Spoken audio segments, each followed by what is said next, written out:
Yo.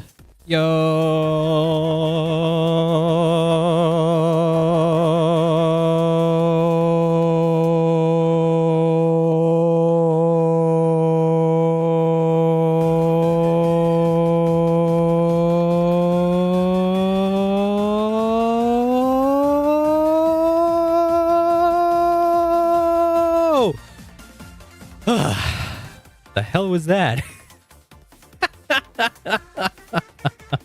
Hello, everybody. Hi. It is I, Lance. What the heck was up with that? How'd I do that? How the hell did I do that? Wait, I mean, I know how I did it. I just held a note. I was stalling. I was stalling because I forgot to open streamer bot, and now I need to know if I mean, everything seems connected. Jimmy, are you here? Hello? Quick, make a wish. I wish to finish the story today. Which is a simple wish. We will finish the story today. I checked ahead. I checked ahead a little bit just to see just how far I was from finishing the story, I guess. I wasn't far, but I didn't want to stream for longer yesterday. Not yesterday, the day before. So yeah, that is why. But welcome on in. It is I, Lance. I hope you're having a wonderful day. I had a little bit of a headache before starting stream, but I took a shower and it's pretty much gone now. I think it's just the weather. The weather has just been ass this entire time. It has just been ass, and I hate it. I hate it so much. It's probably the warmest fall we've ever had. It's supposed to be friggin' fall right now, and we're having like 34-degree weather. That doesn't make any sense. I don't think that's ever happened. I mean, if it did, I don't remember. But again, it's not usual. It's not usual. Let me check right now. Right now, it is 31 degrees Celsius, or 87 degrees Fahrenheit, which it is by no means fall weather. That's summer weather. That's like the summer average. It's supposed to have been going down already. Supposedly on Monday it rains, though. We'll see about that. I don't know. I don't trust it. I don't trust like that, especially since afterwards it will go back to being fucking 30 degrees anyways. It's messed up. It's messed up. It's the beginning of freaking March of April. It should not be this hot. I should not be having to use air conditioning to sleep yet. I feel like that is something that we should have left behind at this point. Oh my gosh. Oh well. We have an important thing to do today. That important thing is to do the story. Oh god, my ear. Ow. I needed to turn this off. Oh, what the hell was that? That was weird. I felt well, I know what it was. It was a small ping, a small ting. A little bit of my ear hurts. I'm not wearing headphones at the moment, by the way. I'm absolutely not, which could be dangerous depending on how stream is sounding. Like, I assume it's sounding okay. Why am I getting so many messages? This is important. Should I be worried about this? No, it's just my friends sending memes and my parents just sending status of how they're doing and their small little vacation that they took. Oh god. Oh wow, my ear really did randomly start hurting out of nowhere. And it's not even the right ear, it's the left ear. I don't know if I should be worried about that. If it goes away, I won't, but maybe worth mentioning it to the ENT later. I'm supposed to go to the ENT on Monday. I already booked an appointment, so that's good. We won't need to cancel streams or anything for that. That's gonna be good.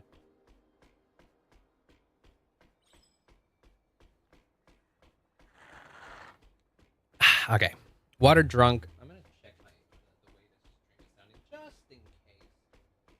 I'm gonna turn on monitoring for a bit. Again, I don't want to wear headphones. Probably not. Probably not what? Are you referring to my ear situation, or are you referring to the way the game is, to the way that everything else is sounding, Jimmy? You've worried me now. Hi, Miss Direwolf. Welcome in. I hope you're having a wonderful day.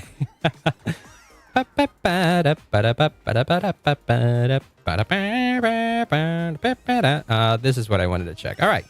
Oh, it's sounding okay. We're good. We're good. We're doing good.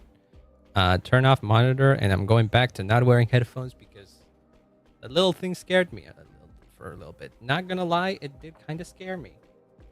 That was weird because it is. I still kind of feel a little bit of it. Like it doesn't. The hearing hasn't changed. The hearing hasn't changed, and it doesn't hurt constantly. It was just like a small little ting. I wonder.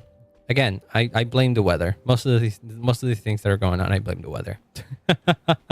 Forgotten about April Fools. Oh no, I didn't. I would have done a stream yesterday had I properly planned it out. By the time I realized that, oh shit, April Fools is coming up, I was like, oh, I had like a couple of ideas that I never properly developed for April Fools. So y'all were safe from me yesterday. But you won't be safe forever. I want to do those ideas in the future. There's a couple of stream ideas that I actively want to do. For April Fools and for other things, not necessarily the same thing. But yes, EG stream yesterday was great.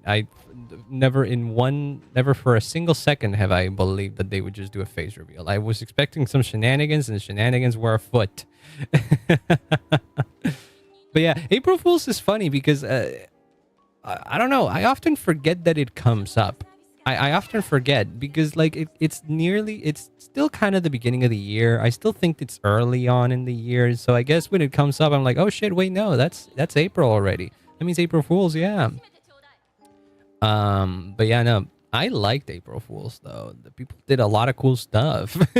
Like people did a lot of silly stuff, but that at the end of the day was like very well produced. It made me in a way it made me happy that I didn't do any April Fool's gag, because my gag would have been completely overshadowed by everybody else's, especially because the simplest idea that I had was literally do a stream of an hour or so. It didn't even have to be an hour, but it would have been a blank screen with not EG, what am I doing? With Jimmy on it, and that would randomly trigger he would randomly trigger a line every, I don't know, 5 minutes or so. There's an easy way to randomize. I know exactly how I would do it. So it is literally a stream that I could potentially do. I could even rig Jimmy right now so that he spouts a random line by himself every now and then. But I don't want to do it now. Also, I haven't recorded a lot of new Jimmy lines in general. So I didn't want to do it because most of the lines that he would have said if I did it now, they would be most of the ones that we always hear. Isn't that right, Jimmy? Isn't that right, Jimmy? Jennifer dumped me. I'm sorry to hear that, Jimmy. I'm sorry to hear that, Jimmy. But don't you think you're sly? That's a Game Grumps reference. You won't frigging slip past that Game Grumps reference for me from me. Who the fuck is Jennifer? He's just making it up. It's a famous Game Grumps bit. Ms. Direwolf, do you know what Game Grumps is? I fear some of the references that Jimmy has are lost on some people because they can be kind of niche. And Jennifer Dumped Me might be one of the more niche ones, despite how popular Game Grumps are and Aaron Hansen is. I know of them, but never watched them properly. Okay, that's valid. That's just a bit. It's just a bit. Aaron of Game Grumps just randomly said that while he was angry playing a hard game. He kept dying on a very hard boss, and every time he died, and every time he went to fight the boss, he would just randomly say stupid stuff. And one of those things was literally Jennifer dumped me, and then immediately died to the boss. So he might have been wanting to develop a whole story for Jennifer, but he ended up not doing anything because he died so quickly in that attempt. And so that was the end of the story. Wait, what? Was it animated? Yes, it is very famously one of the most popular Game Grumps episodes of all time, probably.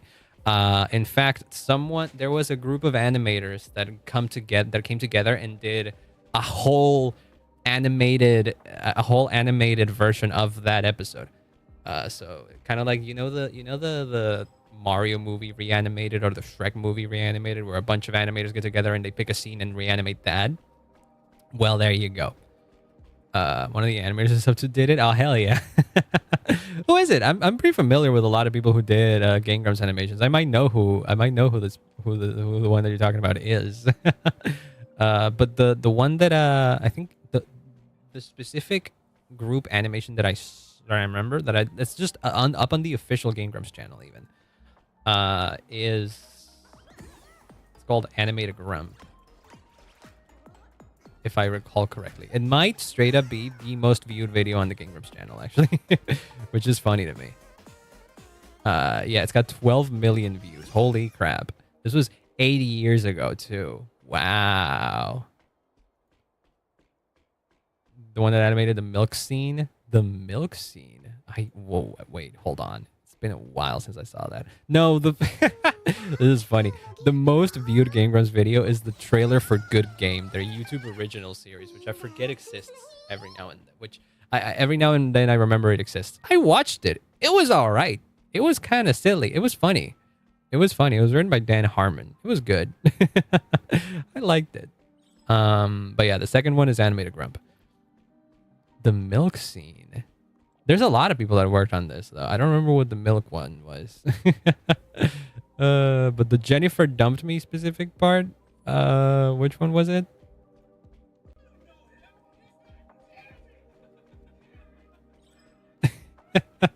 This is a classic.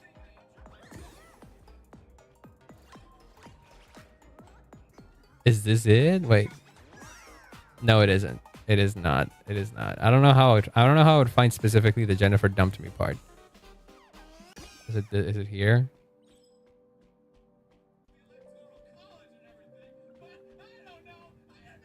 Wow. No, this is when he quit. Yeah, I have no idea. Oh, we have time. Oh, there's like a timing. There's like timestamps and everything with everyone who animated. Oh, we can find this out. This is not what we're doing, but I feel like we're gonna finish the story quite quickly. So I'm fine with wasting time on things that are unnecessary. Is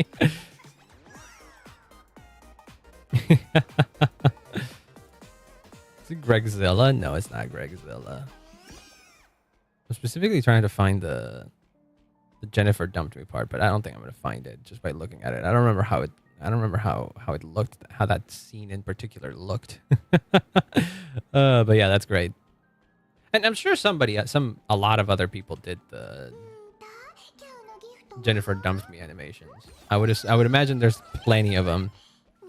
Catfat did one. Catfat did an original animation before Animated Grump ever came out. Yeah. I don't know if that's the one that you mentioned that you were talking about. But yeah. Good old Game Grumps. Every now and then I'm sorry, I stopped Sparksy's idol. Every now and then I remember about Game Grumps and I wonder how they're doing, and they seem to be doing all right. I did recently see Aaron being more active on Twitter, for example, which some may view as a bad thing, but he's been saying some interesting stuff. He's been recently he did a lot of posts that were very introspective about his impact on YouTube and about sequelitis and early animations and Newgrounds, and I'm like, wow, I feel like Aaron from 5 years ago would not have said the things that he's saying now. So I don't know. It kind of gives me the impression that Aaron has grown, and that's cool. It's cool to see. Well, he is an old man at this point. He's 30 something, almost 40 probably. There's an animation with Markiplier's Yanderesim in the climbing one. Markiplier Yandere Simulator animated.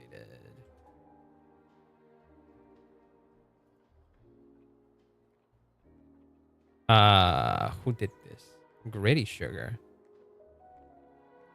Is that the one you mean? I actually don't know them. Maybe they weren't in the... Oh yeah, no, okay. Yeah, here it is. Yeah, I remember this bit.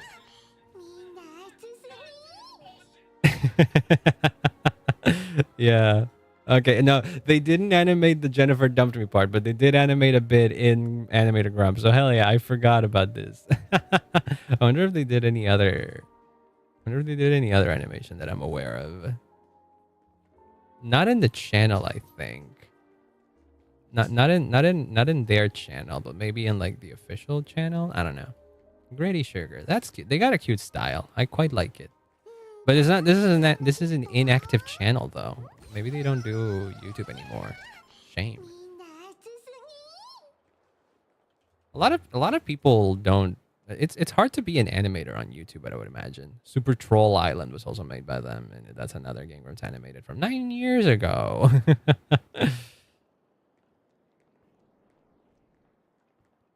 Yeah.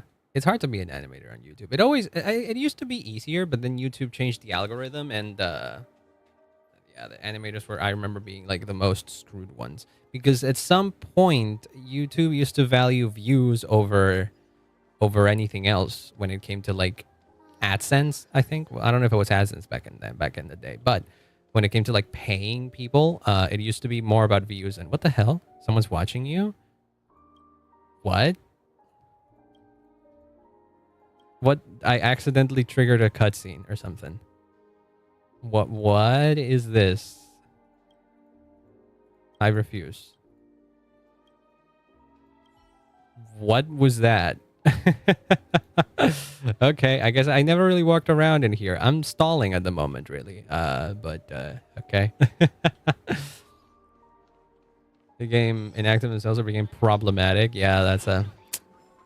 Lord knows there's been a bunch of those. Yeah, no, the animators that managed to like succeed nowadays on YouTube, or managed to like, survive, are the storytime animators. That's kind of like what animation became on YouTube.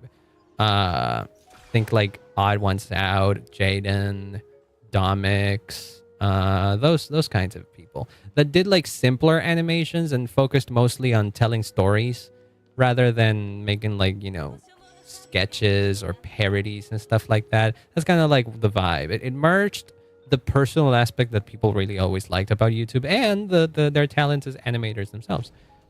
So yeah, and I do like storytime animators. That is something I enjoy. I do enjoy watching them. Nowadays, though, I don't know if there's many storytime YouTubers that do most of their work themselves. I do think, like, I know Jaden, for example. Whenever Jaden makes a friggin' video, she's got like 10, 15 other animators working for her, and she pays them all, and she's got like a mini team assembled. So yeah, it's kind of become a whole enterprise. I would imagine it's hard to maintain an animation channel on YouTube by yourself. Ross became an actor because he's doing a project with Glitch. Yes, I'm very excited. That's supposed to come. Wait, when does hold on. It comes out before Game Overs comes out before the finale of I know it's this year, but like when? Does it say release date? It comes out before the finale of Digital Circus, which I do plan on doing a live stream for. Pilot coming in May, next month. All right, we might watch this one live. It doesn't have a date. It doesn't have a specific date, so we likely get another trailer or something at around the time that drops. So yeah. I knew of Game. It's so crazy being a Ross fan, because I've also been a fan of Ross since before Game Grumps. Because like I was a Newgrounds kid, all right. I was around on Newgrounds a lot, so I knew a lot of the people in there, and Ross was always one of those.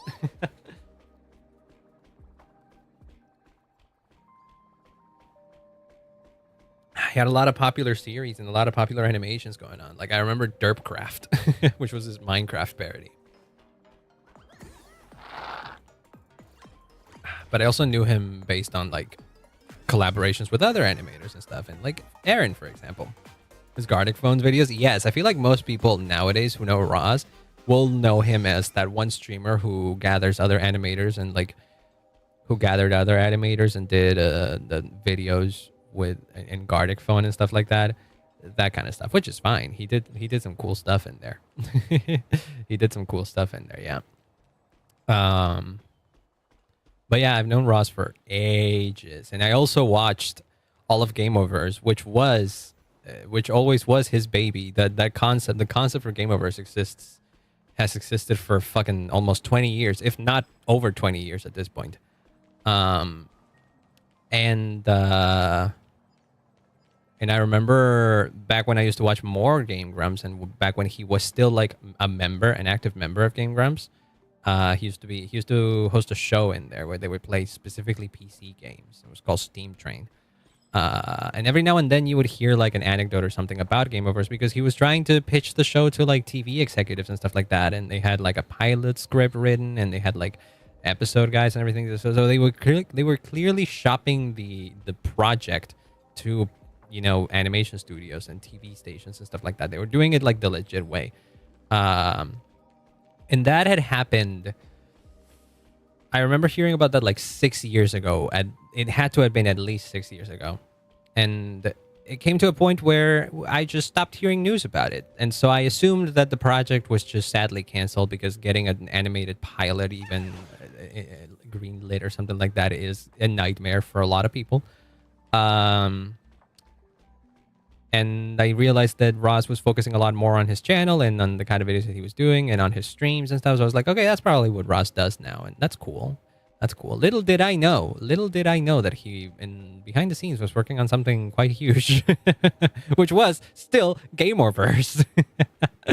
So as an OG fan, it felt very reinvigorating to see that it had actively, you know, found a home. And not only that, it found a hell of a home, because Glitch Productions is incredible. And the project will actually, like, it's actually real. It exists, and it'll come out. That it feels as surreal as it probably... Well, I don't know if I will ever understand exactly how Ross feels in this moment. Because he's the guy who made the show, right? But I can kind of imagine, because it feels surreal to me. It feels surreal to me that it exists, so I cannot imagine how he must feel, but it must be in a similar wavelength at least. But yeah, I'm excited for Game Overs, man. I really want to see it. It looks really good too. It looks really good. Why did this break out a little bit? Oh no. Oh, it was something. It was an animation or something that this thing did, I would imagine. Oh well. Enough yapping about things that aren't relevant to the story. We have to go. We left the story. We left the story last time. Having gone through the pinnacle, having gone through the Shenso Luofu area of Star Rail Fest.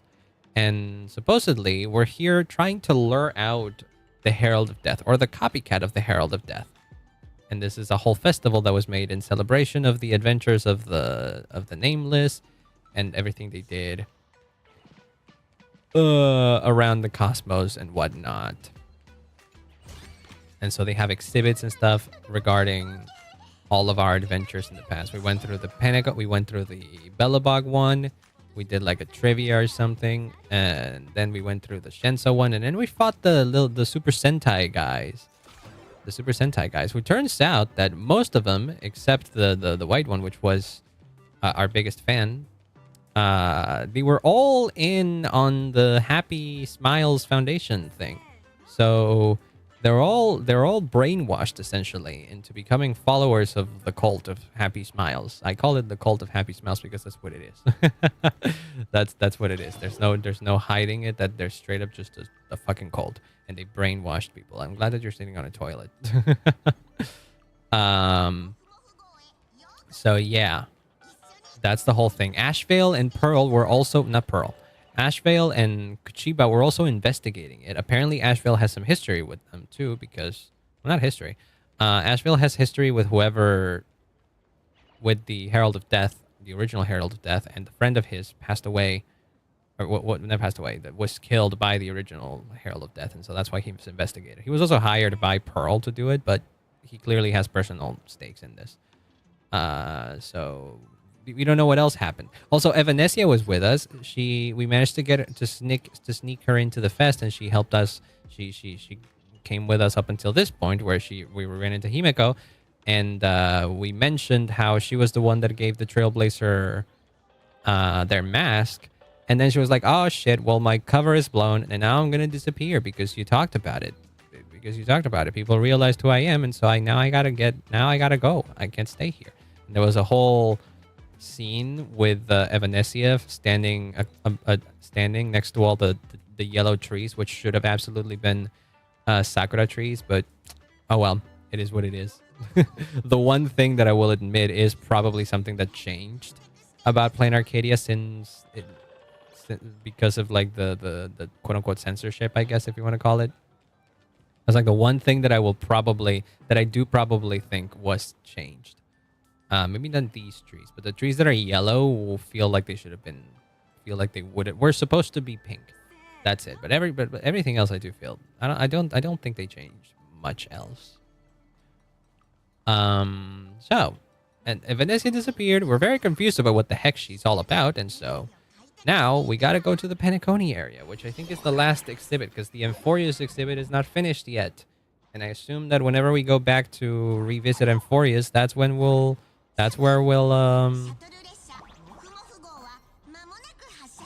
figure out what the hell's going on with that. But now, Penacony. Also, what's up with Sunday? Where's Sunday?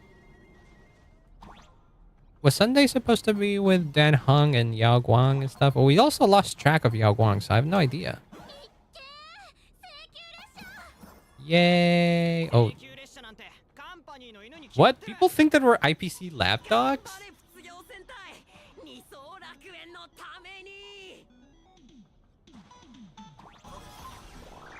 What the hell? Why do people think that we're IPC lapdogs? Is it because we just made a deal with them at some point? I'll have you know, we are trying not to make a deal with them. Ow, fuck. It's not that we're trying not to make a deal with them, but... Dang it, I got hit. It's not that we're trying not to make a deal with them, but we're trying to find a way that we don't have to actively, like, join hands into whatever... Exactly whatever the IPC wants from the nameless. Oh, we can't grab that yet.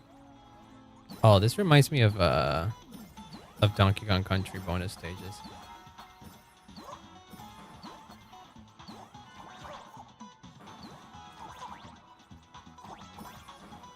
Oh wait, this is like an 8-bit Oh, I know this. This is an 8-bit version of Robin's old theme. Welcome to my world. Oh, that's cute. I need the Penacony soundtrack. I need this soundtrack to come out. Come on, I want to hear like the proper version. I want to hear it properly.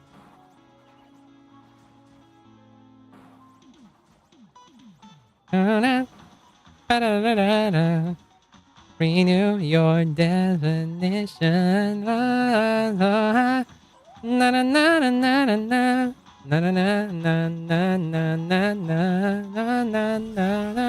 It's so good. Oh, you can still hear it through here. I mean, it is the Penacony area. That makes sense. Would I get run over by the Express if I lay down on the tracks? First of all, that's not the real Express. And second of all, don't do that anyways. Penacony, listen, I know that playing Arcadia is like a fantastical land, but I do think people still die if they jump in front of trains. People are crazy, man. They recreated the scene where the Express crashes into the... Oh yeah, that's right. We saw this in the trailer. They really nailed the Great Septimus part. Yeah, he's got cool sunglasses though. I wonder what the manga did here, because like I highly doubt Sunday is like the big bad guy in the Penacony art. Whoa, what the heck? That one went through. Oh no. Starybot still banned them. I'm seeing that Starybot banned them though. Did they not? I think they're gone, yeah. Yeah, it's already banned. I guess the message went through, but it was fast enough. It wasn't as quick, so I guess you could still see it. Yeah, there it is. That's those are bots. Those are not real people. You don't usually see them because you don't usually see them pop up because Seribot bans them immediately. But I guess that one slipped through somehow. Seribot is like really good at banning those bots. But I guess that one slipped through for a little bit. It was banned though. Wait, where is it? Once you turn to the dark side, you get triple the power. I was thinking of inviting Sunny over. Who's Sunny?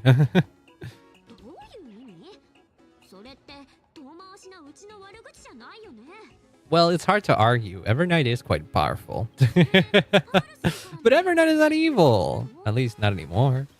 Oh god, you're still here. This feels like a... Why does this feel like a ZZZ cutscene? Why?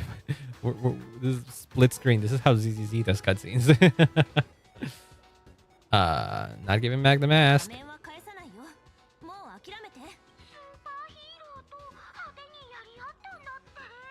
Big fight with the superheroes. Yeah, we did. We did beat the shit out of them.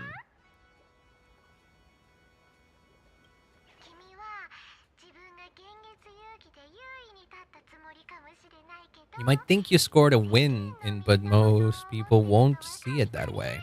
Is it because you still have your supporters? Yeah, I would imagine so. The news is on right now? What do you mean? What's going on in the news? An extremely violent incident broke out in the Starrail Fest? Excuse me? What? Oh. Wait. Who did that? That's not what happened.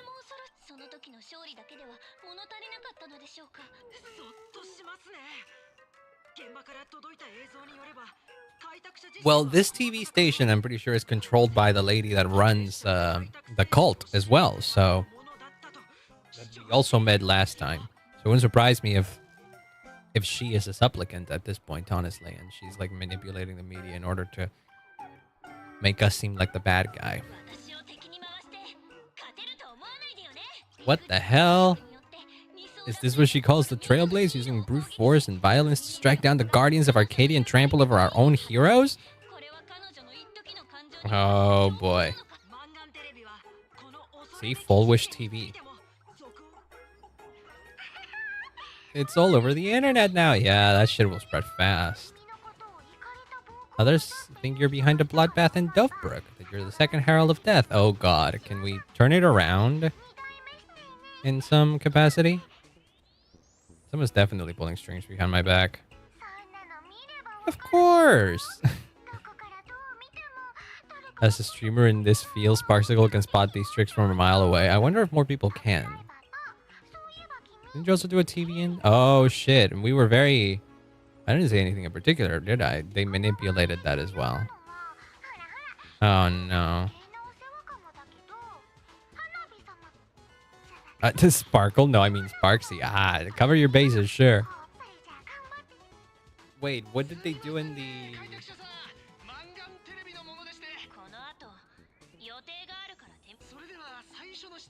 I love that they censor their eyes as if that's gonna do anything.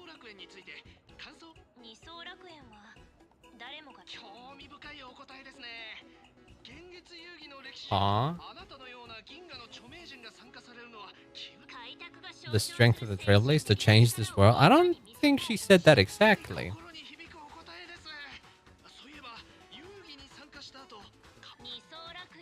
Way too dangerous? I'd rather defeat... That's absolutely not what they said. I wonder what would have been different if I decided to play it... To not say the question. I mean, clearly the story would have been still manipulated here, but I wonder... But I wonder if I... I wonder if I chose like the most terrible answers in that section, this reporter wouldn't really have had to do much to alter the narrative. Are you representing the Express or the APC in this game? Wow, what the hell? Not one of the guests. I'm the master of display. Yep. Technically, those were all my words. No, they weren't. Nature of competition in the Phantom Moon games has evolved. That's true. This is modern warfare, baby. Using the media and the social internet to freaking stir drama and generate support online. This very much feels true to life. Daybreak Squadron taunts were just smoke and mirrors. The real game is being played in the shadows, where our opponents have mastered the art of weaponizing public opinion. The true stars of the games were never the supplicants, but rather the audience. That's true. Those are the ones. Those are the ones who decide who wins at the end of the day. Oh hey, Ashvale. Wait, what did he say? Oh, this is all fired up. Oh yeah. The Daybreak Squadron taking the Astro Express down a peg or two. Hello. Oh, Kochiba's also here. Several times more intense than the day you stopped Sparksicon. Oh shit. It seems as if we've embroiled ourselves in another big drama then. Aren't you guys a bit late for this? Since I entered the exhibition area, at least 7 folks stopped me asking for the autograph of this guy called Welt. But you clearly look nothing like Welt. You look nothing like Welt. Why would you know anything about it? What? You look. Not only does he not look anything like Welt, he doesn't even look like the little Furbo that's supposed to be Welt's representation. Every suspicious thread we followed led us from the Research Society of Happy Smiles to the Daybreak Squadron. And then there's the one pulling the strings behind the scenes. Well, Full Wish. Yes, the TV lady. She was my junior at school. Oh, shit. She was also the only student who survived the Graphia Academy. Yeah.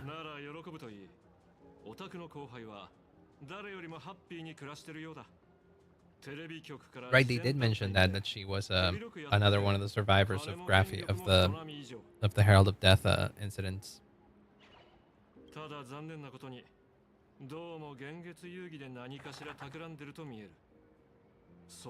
My gut tells me that the Sinwish Syndicate massacre, that's probably on her tab too. I understand that with nameless skills, there's no real need for extra protection, but Madame Pearl didn't want to take any chances. Alright. Counting on you then. Finally, we've joined forces. We don't have to do investigations separately now.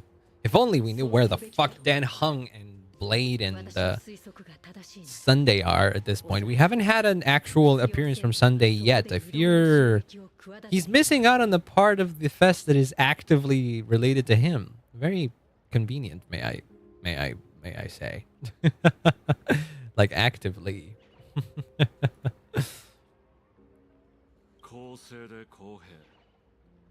From this moment on, the Phantom Moon games could follow in the footsteps of what happened 15... Well, people have already died. Once this battle turns bloody, fear will seep through the screen and become some supplicant's wish power. Yeah. That's the problem with modern society. Good news stay home, while bad news spreads like wildfire. Fuck yeah, that is sadly true. That's not even a fiction thing. No, that's just actively what happens in real life. Yeah, social media and the way that the algorithms are designed, the thing that will generate the most buzz on social media is anything controversial. Very rarely you will see the whole world talking about good things going on. Like, you will find it if you go look for them, of course. But the algorithms are designed in a way that those things don't get pushed as much as the controversial shit. Because that's what generates engagement and clicks and more people discussing and more people, throwing shit at each other. And I hate it. I very much hate it. What do you have to say about this, Himeko? Can I speak to you? No, I can only talk to March. Thought they were fans of the Express too. We became enemies. They might not be the real enemy here. No, they're not. I'd persuade them to back down, since once the battle starts, it'll feel like pouring fuel into a fire. Phantasm game like that would only descend into madness, and I don't want to see what happened 15 years ago repeat itself. Yeah, no shit. What about you guys? Thanks to the comic Miss March gave me. Oh, that one was the Paniconi installment. I see. Flipped through it on my way to pay respects to the cost tide. Even though the volume story was pretty random and all over the place, it was quite interesting. Furry animals took over Soulglad Factory. Wake up all the other animals in Paniconi. Using Soulglad as fuel. Oh my god, they had Soulglad as product placement. Oh, I see. Yeah. I see what they did. Okay, so I guess that's wait a fuck. Wait. Who the whoa. What are you doing here? Hello? What the fuck? Excuse me? Dahlia? Hi? Hey? It's me. Did I scare you how I popped up without a sound? You're cosplaying as the Dahlia? My perfume, the hem of my dress, my smile, how closely do they match the woman in your memories? You see, Penacony itself is already a dreamscape, yet the people here have built an extravagantly ornate dream based on the dream you experienced. Sometimes I envy you. So many people are cheering for your story. They're always there with the dawn rising over the silver rails of the trailblaze, not stuck with memories that'll just rot away to nothing. But even forgotten things carry warmth, like the lingering heat. Lingering? That's how you say it, yeah. Lingering heat on foreheads pressed close together long after the dance has ended. Oh, you're blushing. Am I far too close to you? Why did you say it like that? At least in this moment, don't furb away from me and don't break free from this memory that belongs to you. Your furbo speaking habits gave you away. Okay, come on. The dolly fur. I got excited for a moment. I've read Fluffy Across the Blue Dream of Gnawing Oak 100 times and memorized all those lines from my opening. Emulate yourself in my dance. Edge me. Oh shit, we have to fight it? Oh, okay, well then. What was that? I don't know if... Wait, but like this... Wouldn't that imply that the Dahlia, or at least a version of the Dahlia, exists in the story version of in that comic? That's kind of crazy, don't you think? The moment when it all dies, it's so beautiful. The one about to die now is me, the Dolly fur. No, I'm not. You're not dying. I love cosplaying. Oh, okay, that's good. No one's ever liked me this much. It's only when I become the characters they love. That's when everyone would notice me, call me with such warmth, and have me right at the center of the crowd. I should totally be an actor at Star Rail Fest. Yeah, you can use those talents for good. Blown away by my perfect cosplay. I mean, you literally were the same, but you literally changed forms. You're Tanukis. You could just do that. You're you guys are literally Tanukis. Yeah. Like that is your whole shtick, that you can change forms. Let's go. I'm glad. I imagine that actually is something that I imagine that would have been a permanent thing. But what the heck? That scared me for a sec. Imagine if every now and then imagine if after doing the Dahlia story, the part where she shows up, she just randomly starts appearing in places in the main story as if she's still keeping tabs on what you're doing in your journey. What is this? Oh shit. This oh my god. Oh my god, I had them. Whoa, this song goes crazy. Oh, it's like a remix. It's like a... Yeah, it sounds like Sonic. It sounds like a Sonic remix of the Robin song. Renew your... Wait, no. I need to kill all of them. Come on now. Oh, that's awesome. But I will say, this is definitely invincibility from Mario as well. Then again, invincibility also... Sonic also has invincibility. Wait, no. I ain't missing out on these. Oh, I missed out on some. Hold on.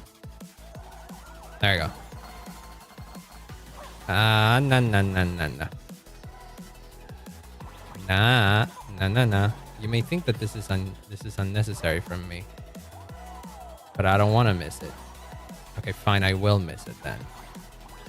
It is absolutely unnecessary though. But I want to grab all of them. I want to grab many. Is that how did we feel it? Look at it go! It's powered by Soulgled this time. It isn't. Oh shit! There's an animation for it. Get fucked, Sunday. Or Cardboard Sunday, rather.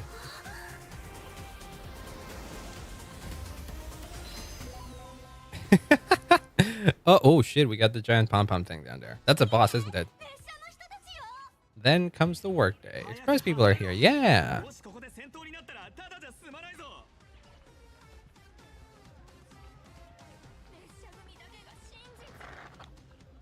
Oh boy. It's these guys again. Okay, but Pom Pom is on our side. Why do we have to fight Pom Pom now? What are you doing? Just as I thought you were going to show up. Oh, you brought help. Oh, hey, Ashvale's here. You guys already had a run-in with Ashvale. Well, one of you guys did. Oh, wait, no, they know everybody? Wait, they know each other? Like, does Ashvale just straight up know all four of them? You know them? People who have lived in Dubbrook share special connections. Since you're treating me as an old friend, I don't want to act like some high and mighty adult telling you what you should and shouldn't do. I'll tell you this, what you're doing right now has already crossed the dangerous line. Whatever orders Full Wish gave you, there's still time to turn back if you stop now. Oh boy. Wilhelm, Diana, Lucius, and Magnus. After my warnings, you still insist on taking their side. Yeah, he let you live, basically.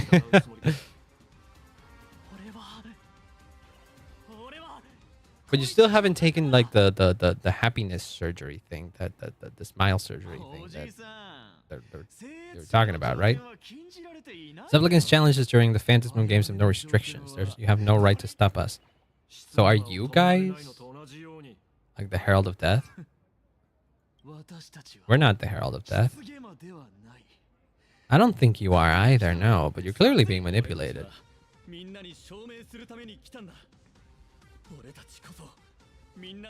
We are true heroes who can protect their happiness. There you go again with talking about happiness. Visitors from beyond the sky claim they saved the cosmos from a Lord Ravager, but who knows what the truth really is? Well, I can confirm it. Oh, hey, those are tickets. Those are Star Rail tickets. Can I get them? Can I get them for polling? This might just be another scheme of the IPC, just like back then, putting on the show on TV, desperately trying to comfort the kids in front of the screen.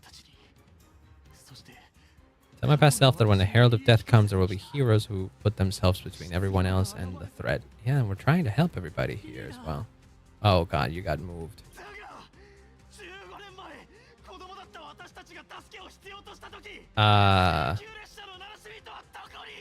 What kind of question is that, my guy? Wait, the name lists weren't exactly established back then. Himeko was still in school.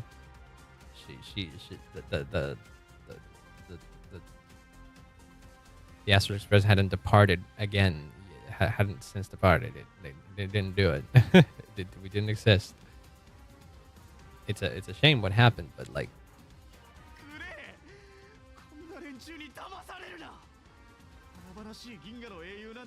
Okay, you're conflating the comic book with what actually happened in reality, which is very different. The Astral Express doesn't care about our happiness at all. They come and go like old tourists. It is safe to say that at this point, we become involved in playing Arcadia enough that we want to help it. But we can't do it if you guys are out here being freaking manipulated by a cult. They're here to trample on the elation ceremony and steal the Arcadian people's attention. We're just playing by the rules of your fucking planet. They replaced our fantasies of heroes with their own image. Oh god, they're really angry.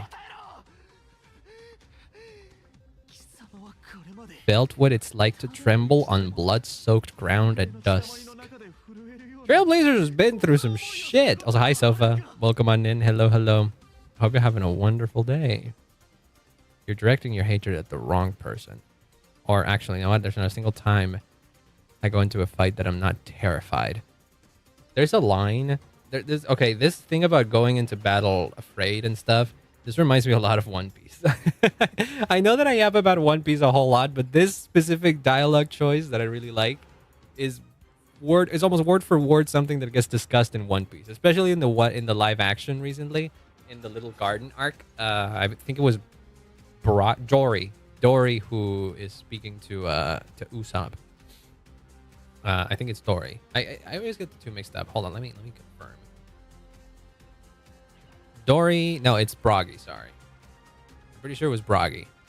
I think it was Broggy, the one who talks to Usopp in the live action and tells him specifically that there was not a single moment that there was not a single moment where he wasn't afraid. But what truly makes someone brave is to go into battle and to go and face the challenges that life may throw at you, even while you are afraid.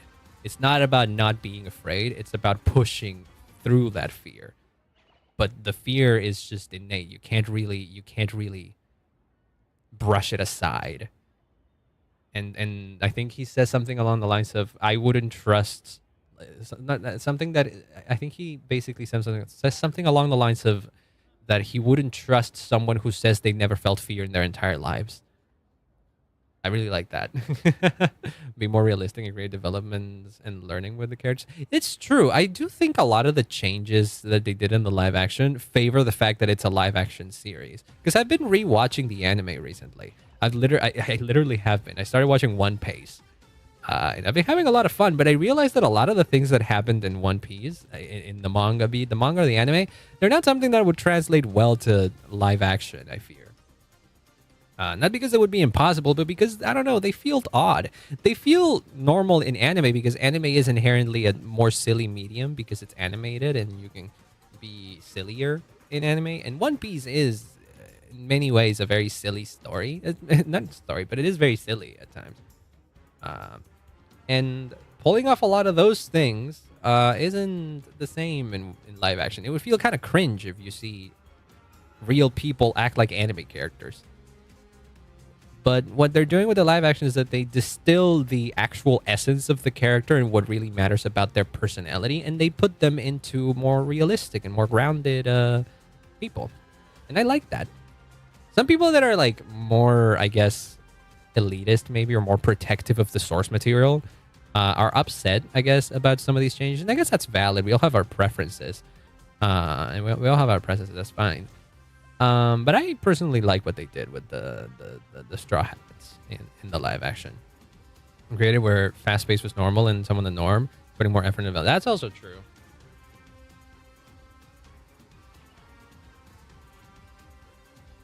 Well, the music in the background here has the motif. That was made in the 1990s. It was early 2000s. Little Garden was like early 2000s. I think. I want to say. It is after 100 chapters of One Piece, which is like 2 or 3 years of publication. So 99 or 2000 would be the beginning of the Alabasta saga.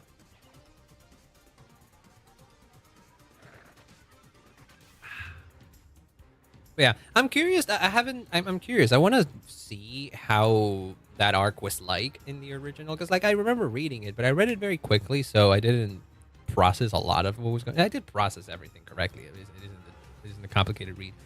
But I don't know. Like some of the details of how that was developed escaped me. But it'll be a while before I get there. I'm taking my time with One Piece. It is very entertaining to watch, though. It is very interesting to watch. I don't want to watch the original anime because I know that it just passed things out unnecessarily. But I'm enjoying watching One Piece. I think there's been a few episodes, I think, that I watched of One Piece where it kind of just felt a bit choppy. Like action is done too quickly.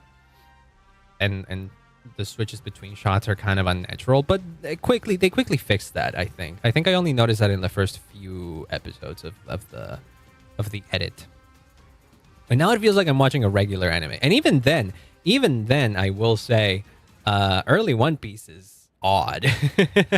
Early One Piece is odd with how they do fight. I've forgotten how much of Baratie was standing around and talking instead of fighting. Like, I remember Baratie being like an okay arc when I read it, and I didn't remember exactly why I thought that.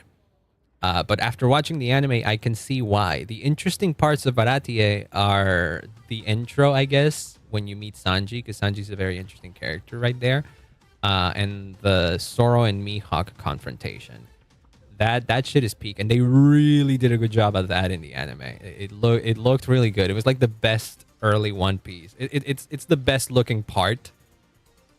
It's the best looking part of the anime up until that point, I would say.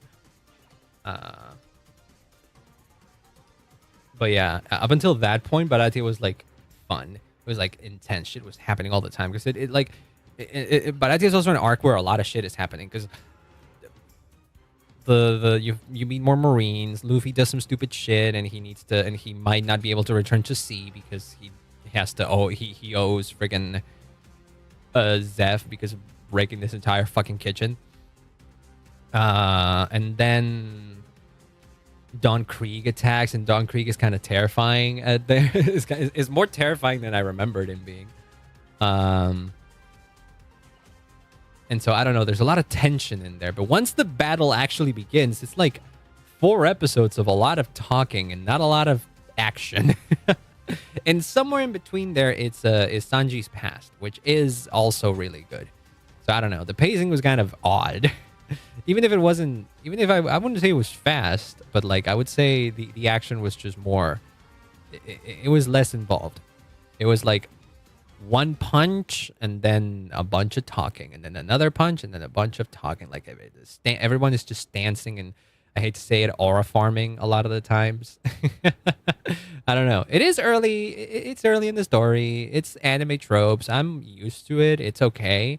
But I do think early One Piece suffers a lot from that. But I think that's just a matter of, this is a story that started in the 90s.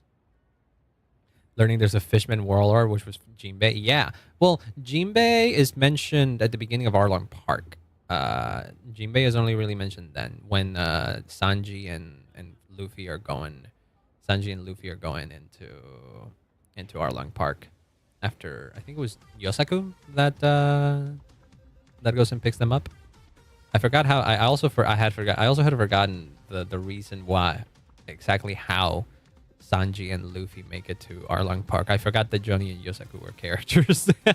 They were fun in Arlong Park too. I remember that. So I feel like I should have remembered. I guess I was just too used to how the live action did things.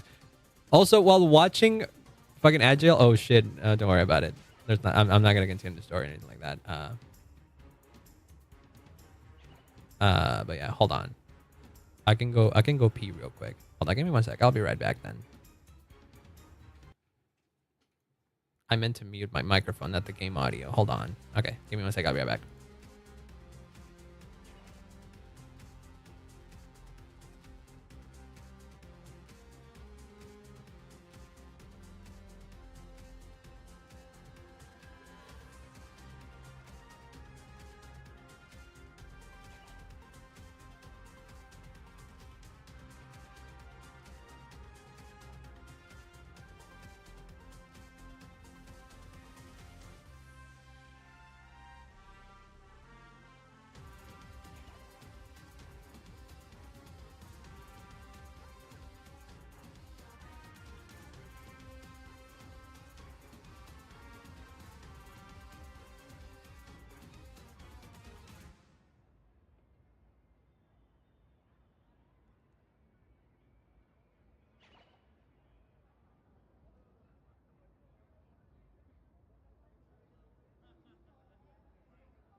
Alright, I'm back. I'm back. Hello. What was it talking about? I know it was One Piece. I know it was Arlong Park. Oh. Welcome back, everybody.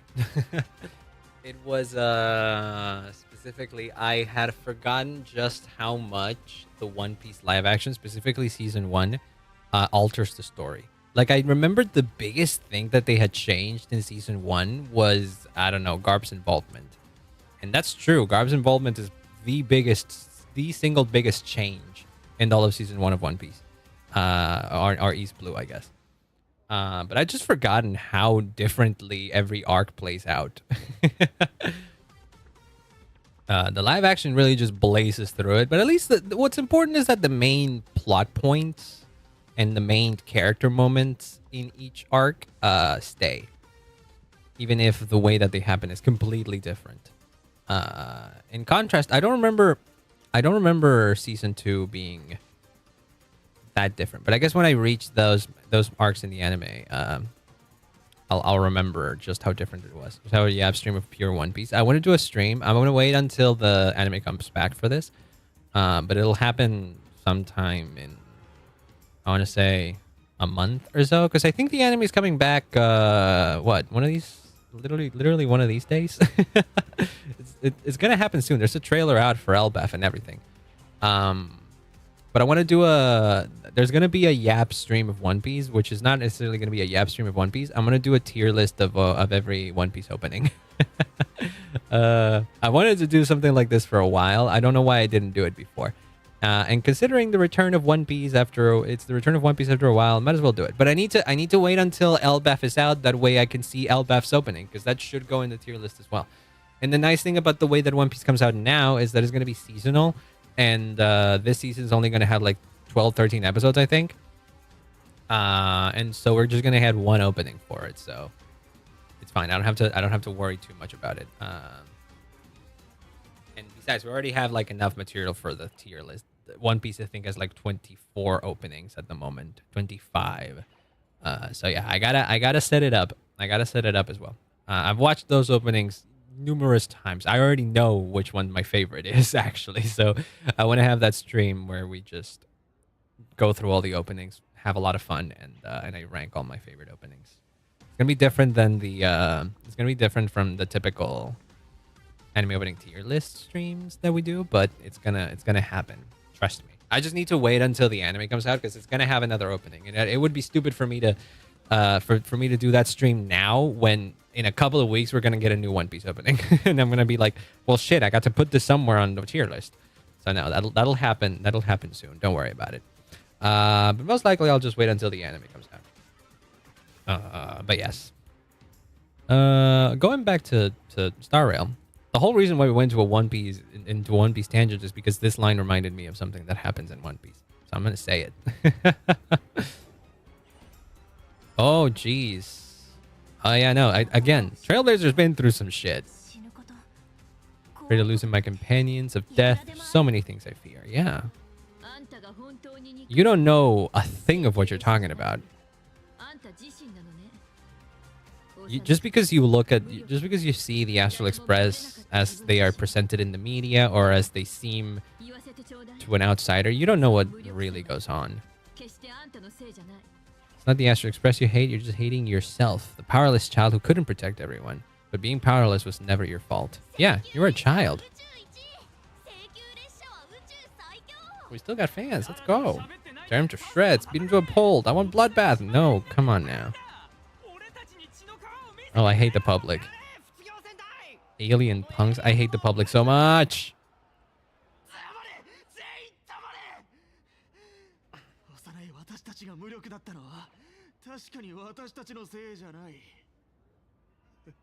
Oh, that explains it. You were an orphan of the Bloodstained games. Oh boy. Overcome our weak former selves and became Daybreak warriors. The white guy didn't do it, though. He didn't do it. Well, that's... I shouldn't have used those words to describe him. But he's wearing white, okay? And he is a guy. The White Ranger. The White Weaver. I don't know how you call it. I forget his name. Did he mention Morgan? No, it wasn't Morgan. It was what's his name? Cinderborn. That's his name. There you go.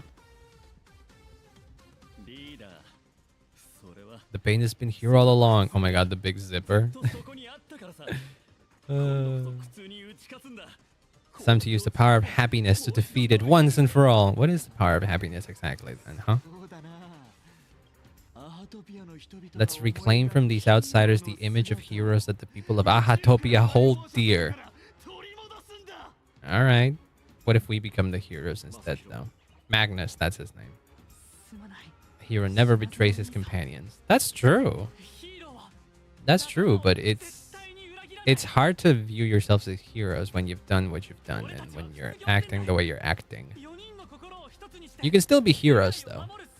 But we gotta beat the shit out of you to show you what true heroism is like.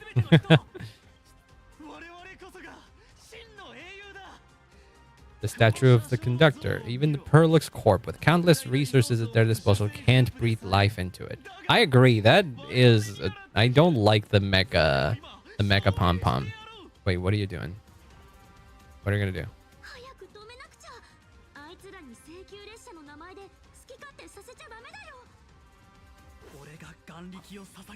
Wish power to awaken it? Oh, no. Oh, boy.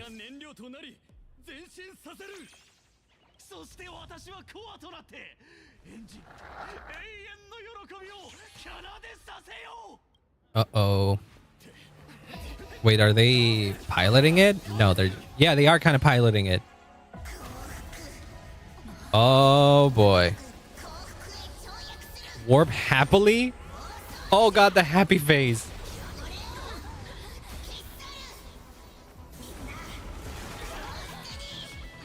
That is not a way to be happy. Wait, you have a fucking scissor. Pair of scissors. Oh, this is cool. Whoa, Kuchiba's standing in here with us. Holy shit. Oh, let's go. I love that cutscene. Battle begins. I guess this is pretty much confirming that they are supplicants then, huh? Alloy Mechatron. I like that they used Pom-Pom's voice lines for this. Pom-Pom's voice actor, I mean. High-temp sterilization. Alright. Gaining a certain amount of punchline allows the alloy Pommy to gain an extra turn. It has basic attack and remove one stack of NT back. What? Alright. Bro, wait, you're doing a lot of damage. Uh-oh. Oh, we got one of ours. One of those for us. Alright. Oh, it's a washing machine. That's great. Okay, hold on. Hold on.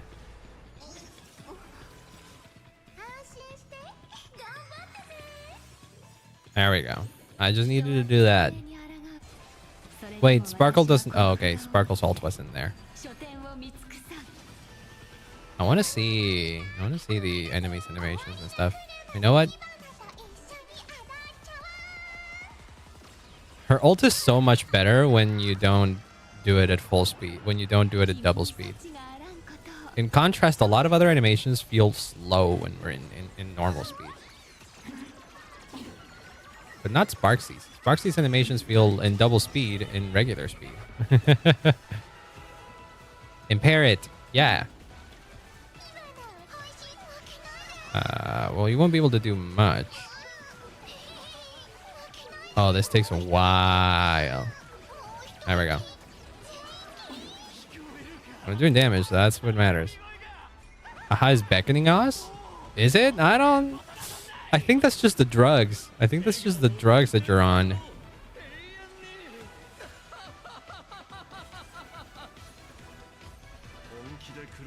Oh, I shouldn't have done that. I should not have done that. Because now we don't have any skill points anymore. And Yao Wang did not need to use skill there. It's okay. good thing that my Sparksy does a ton of damage here. Nothing but the IPC's lab dog. Again, I don't know why you think that.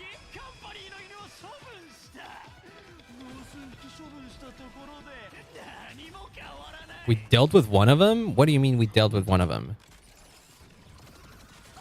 Whoa, what's going on? Did you do something against Den Hung or Sunday? What is going on here? What did you guys do? Okay, no, we're using this, I guess. Ah, there we go.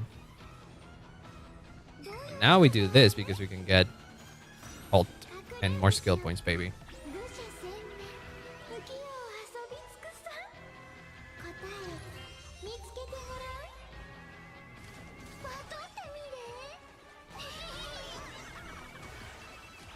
The thing is that this attack in particular feels very slow in normal speed. Everything else about oh wait, we do ult again? Oh. Every drop counts.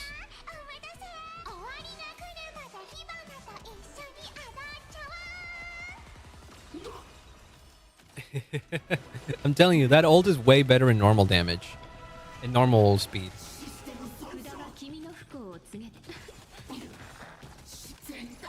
Bubble trendsetter. Why do I keep getting achievements?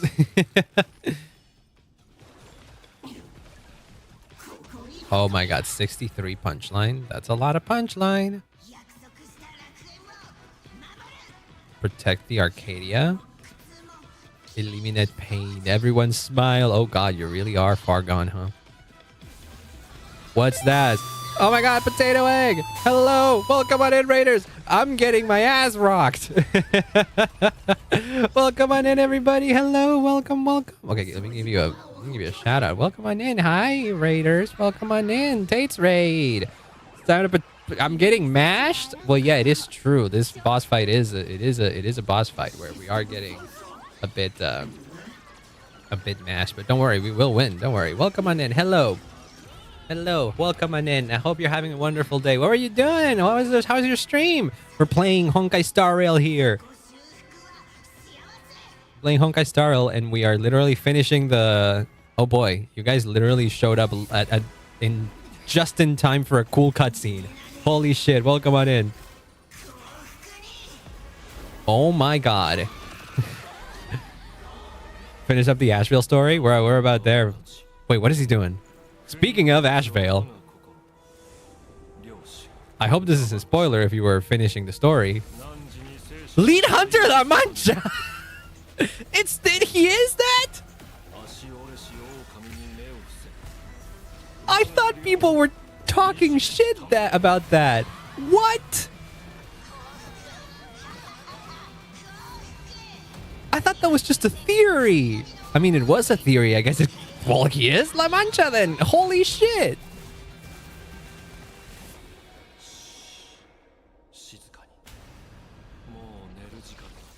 What the hell? What did he do? What is this? I mean, Lead Hunter La Mancha, sure. That's okay. Galaxy Rangers, sure, but... What the hell did he just do?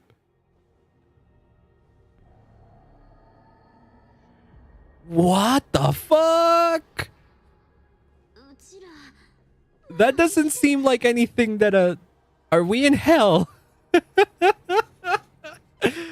Oh my god.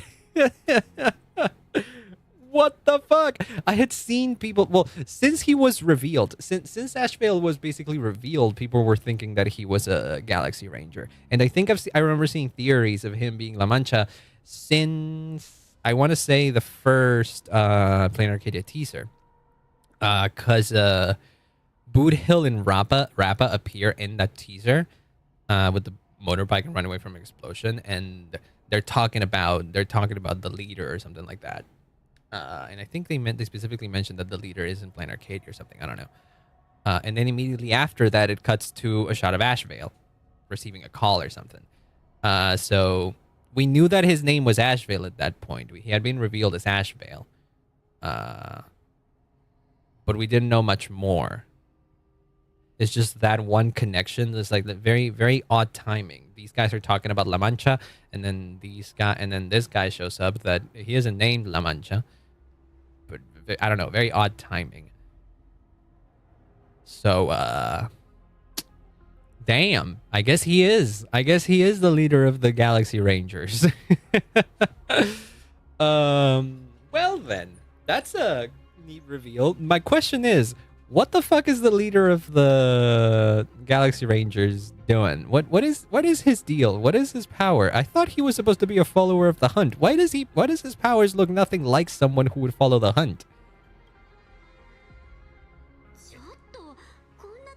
I mean, could you blame me? Look at this. The Out of Control Express taking us down and through an abandoned tunnel. Theoretically speaking, this should be a station deep underground. No, we've completely gone. I don't know where we've gone. It looks like we're inside the body of an Eon or something. I don't know. This is very much veracity coded. I remember people saying the same thing about Evernight way back when, and that turned out to be fucking bullshit. But this is just, I mean, harder to deny, I think. I don't know. Also, by the way, Raiders, if you need to raid and run, I completely understand. Don't worry about it. If you need to do post-stream post-stream stuff to take care of yourself, go right ahead. Don't worry. If not, we're going to be finishing the story here. And likely yapping a lot. But yeah, it's a good thing I didn't do this yesterday, because I could have done, not yesterday, I could have done this a couple days ago, but no. I knew that with my pace, this would have taken me at least 2 hours. Ruined buildings and weird space in the distance. I don't think this is related to Plain Arcade or something. I think Ashvale did something here. I don't know what it is. Perhaps we're no longer in reality or landed somewhere within the world and canvas for unknown reasons. What the hell? They really just like hid this bit, huh? They didn't show anything about this in the trailers or anything like that. Do I get to walk around in here? Where are Ashvale and the other? Yeah, Ashvale and Kuchiba, where did they go? They were with us. Oh, there they are. Mister, can I do I have like a bit where I can like look around? Is this a place that I can come back to? Is this a temporary area in the story alone? What the heck? What the heck? Hello? What is going on? This looks like, I mean, Himeko did say that we should have landed in some sort of train station, and we did land in some sort of train station, but space got completely devoured. This feels like the Exomyth in Euphorius almost.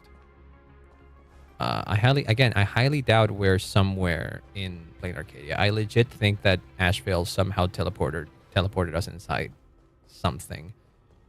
Ashvale somehow brought us into another kind of dimension or something like that.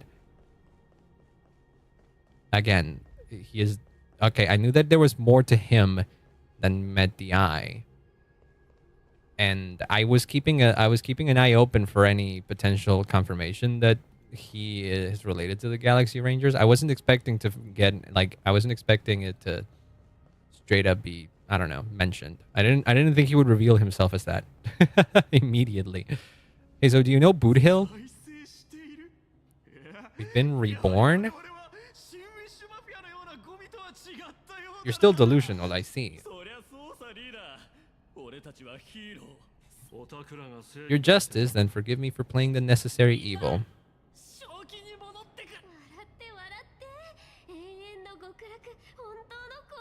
Yeah, no, they're still possessed by that.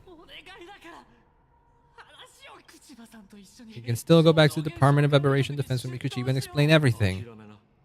They're just creatures that can only react to joy now. Yeah, they've completely been taken over. Like, again, they're just completely brainwashed.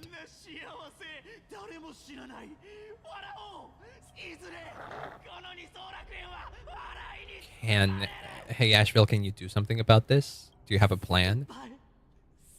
I don't think us talking to them is not gonna do much. I don't think I can do anything, sadly. But Ashvale here might know something. Okay, but your friends are lost causes.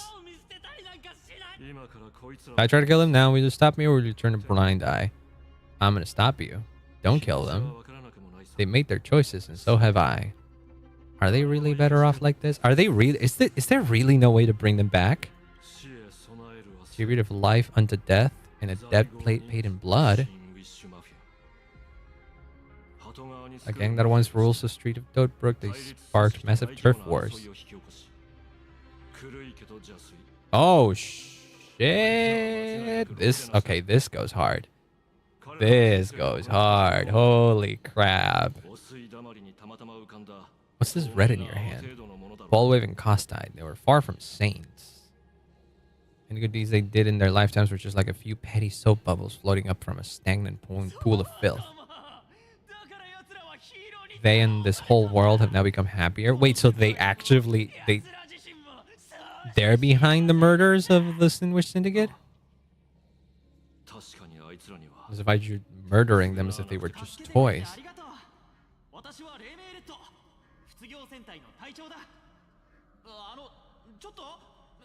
When was this? Everyone's just laughing along happily. So, hi, Noodle. Welcome on in. I like the way your name is spelled. It's just Noodle, but it's spelled in a good way.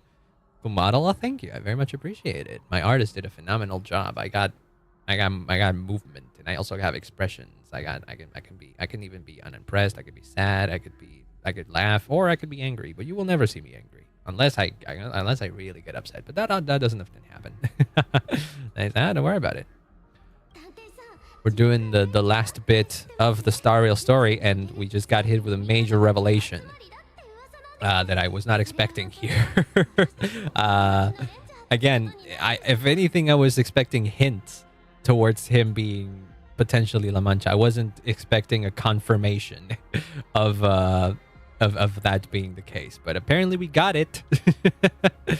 Do you know about the Galaxy Rangers? I heard they are a group of righteous heroes roaming the universe. In that sense, are we the city's rangers? Oh no. Oh boy. Oh boy. Oh my god. Oh my god. This is kind of scary. This familiar scent. What did you do? Remember what happened today, Magnus? You may seek revenge anytime. I won't stop you. What the fuck? Did you just fucking eat them? Shadows withdrew beneath Ashfield's feet like a receding tide, leaving Cinderborn, standing alone in the wake of darkness as the gloom dispersed. It utterly subsumed his three companions along with the shadows that tethered him to it, vanishing them without a trace. What the fuck? What? Are you okay? What have we done? I mean, you were pretty much... I don't blame you. I don't blame you. You were kind of strung along for the ride. What do you have to say about all this? So concludes the new Herald of Death case? That evidence of testimony. How am I going to write the closing statement for this report? So did they really do it? No one would Ashvale would really know, but I choose to believe him. His shadow only bears his fangs at those drenched in sin. I don't know how he came up on such power, but it did help the Department of Aberration Defense crack several hard cases. Really? And why is the mission target... What does it say? Ashvale. Ah, let's humor him for a bit. Why does it say that? Is that you? My long lost... What? What the hell? What the I have Destruction Trailblazer with me right now. I don't like you being all cheery and happy-go-lucky after witnessing that. I'm kind of scared of you now, my guy. fretting over failing my chaperone duties? La Mancha, leader of the Galaxy Rangers. Oh my god. Yeah, that's him. You're well informed, nameless. I'd expect the name to be long forgotten by now. No, it isn't. I mean, Galaxy Rangers have kind of been making a comeback ever since Penacony. Boot Hill kind of like dropped the signal for everybody, and then like a bunch of other Galaxy Rangers apparently showed up to help in Penacony. You know Boot Hill and Rappa? Okay, but wait, I want to ask that, but what is that power you just use now? Brown ups only? Oh, fuck you. Best so you don't ask about it, seek it, or get involved with it unless you're forced to, like I was. Forget the name you just heard. Now, I wasn't going to reveal it or anything like that. I'm just curious now. I am just Detective Ashvale. Instead of obsessing over my identity or pitying the 3 dead criminals. Oh, you just straight up killed them. Is that what you're confirming here? Work on a way out of this place first? Wait, so this isn't something you did? I've long heard rumors about unsavory things hidden deep beneath the Arcadia. It's strange how the people here can sleep so soundly. Dream broadcast called this place Land of the Sneering Gods. What? No, we won't. You've been oddly confident and unconcerned over your safety. You know nothing about this place? Classified information. That thing in the back looks like your powers, my guy. I feel like we need some answers here. Trust my employer. Who is your Pearl? Oh. Yeah.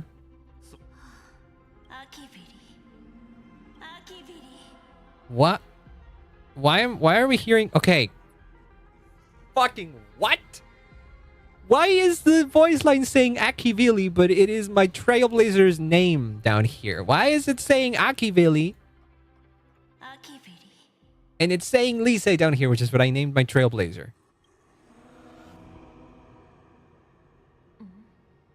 Where am I?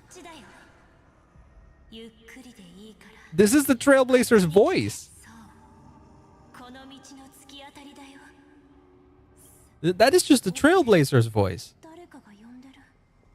How did I move? Can I go back? Return to her, him, her, and him. Wait, what do you mean? Her, him, her, and him. There's more than one. Did you hear that? What is going on here? My eye was red for a second there.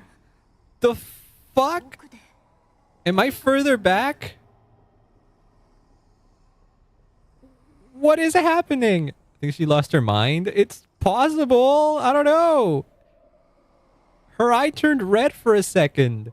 What is going on? This is too much for me to handle, man. I wasn't expecting shit to just go completely off the rails at the end of this part. We are not even like halfway through Plain Arcadia story, I think.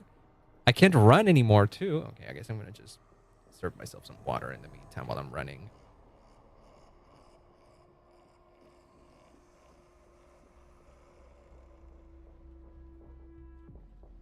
I can't move anymore, by the way. If I press S to try to turn back, it takes me forward. Every button I press, WASD, all move me forward. Well, that's not creepy at all. Can you not? I can't even move the camera anymore. What is happening here?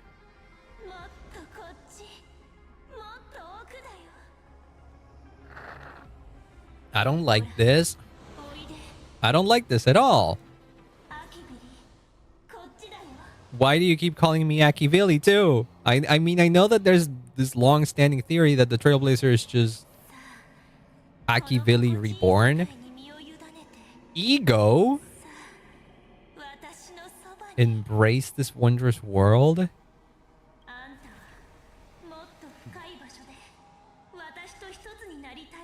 Sweet synaptic flickers on your cortex. Dopamine? Imagine if I was doing all of this with the stupid mem hat. They would show up in these scenes. What the hell? It's breathing. That's the male trail. That's Kalis.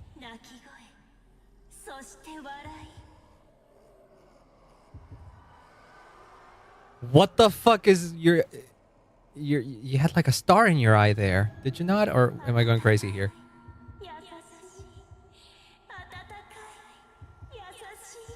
What is going on in here?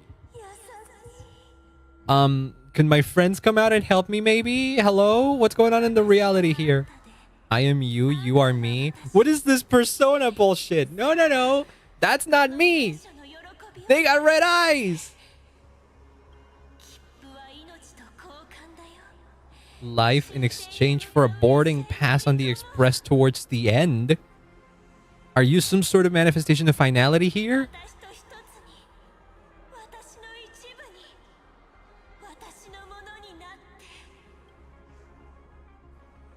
What is happening? No, don't say that. No, no, no, no. I hear an evil laugh in the background. That can't be good. Ashvale? La Mancha? Hello? Can you help? You kind of... I don't want to step forward.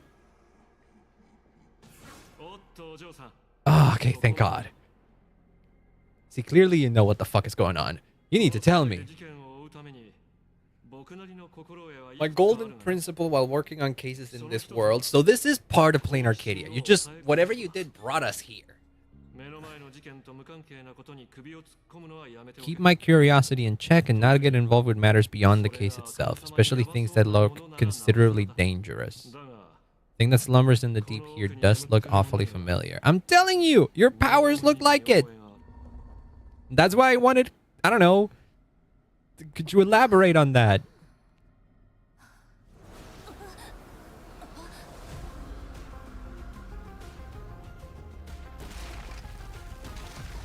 What is happening?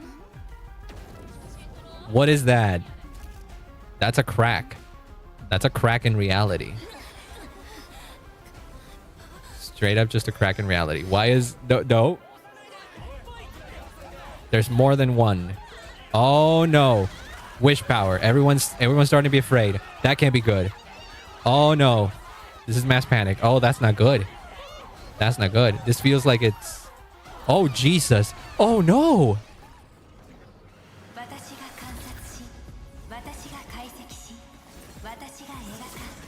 Oh, you're doing shit. Okay, thank God, Pearl. Breathe soul into painted stones. Whoa. All for the Amber Lord. Okay. Oh, I like that he landed in one knee too. Okay. What is that? Okay, Pearl, you got some explaining to do. Lisa's lucky chip helped me locate you. Okay, that's what Nashville was counting on. Putting all of you in danger.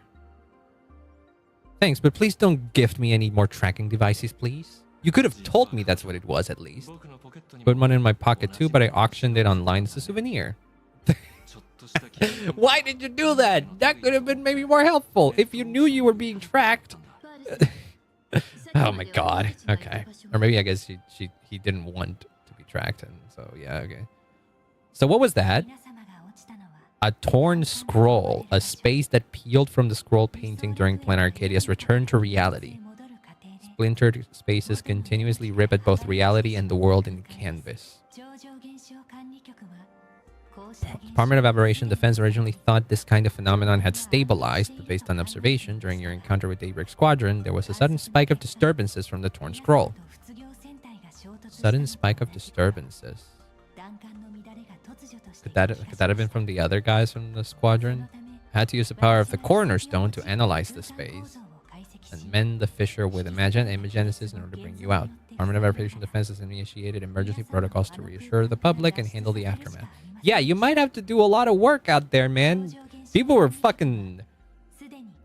Planet Arcadia was fucking being destroyed and everything.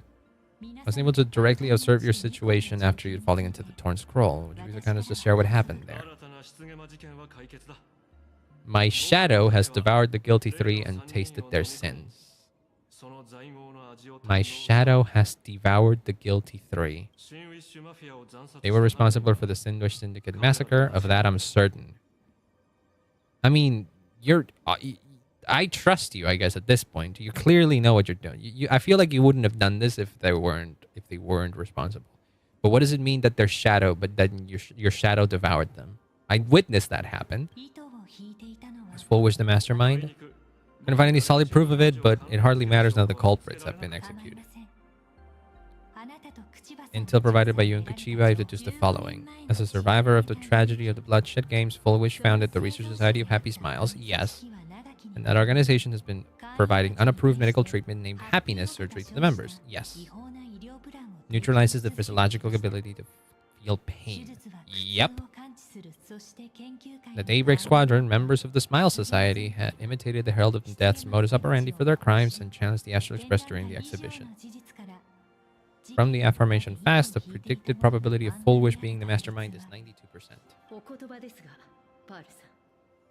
Management of Planet Arcadia should be dictated by... Yes, this is a whole lot of... I mean, I believe you. I feel like there isn't...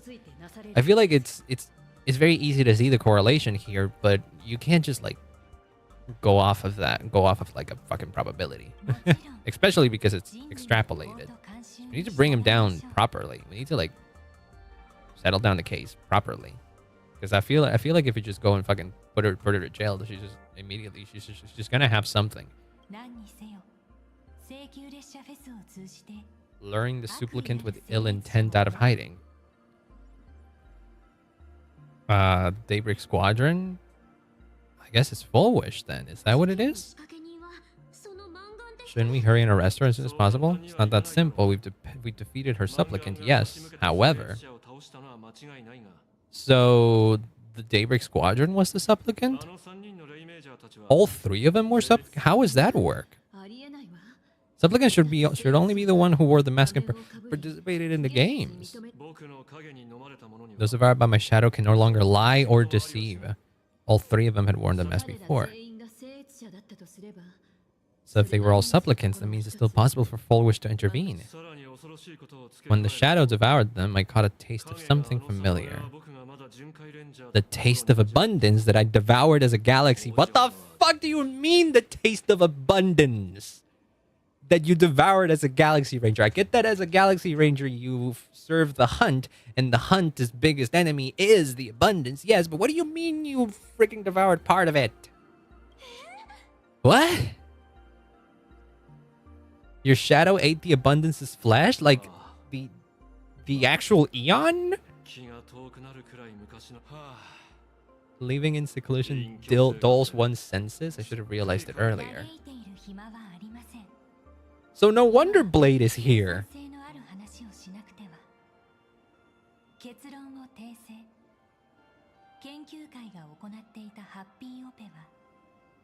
The Research Society's happy surgery is medical technology related to the abundance. That could line up, yeah. We literally, there's not much more to go off of. Yao Guang did foresee a great calamity, and Blade could be the catalyst. That's why she asked me for the authority to extradite Blade. None of us had anticipated this, but Arcadia's calamity had already taken root long before the arrival of the Stellaron Hunter. That's what's like hiding in the Torn Scroll thing. So where does Fullwish really fall into all of this?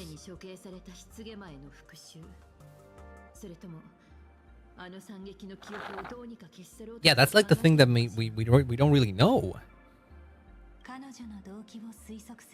Unlike Intellitrons, humans may weave an intricate plan for a mad reason at any cost, yet executed with impeccable rationality at every step. What's important is she stopped. You have saved many more lives. Payment of Aberration Defense will place Fullwish and the members of the Research Society of Happy Smiles on a special watch list.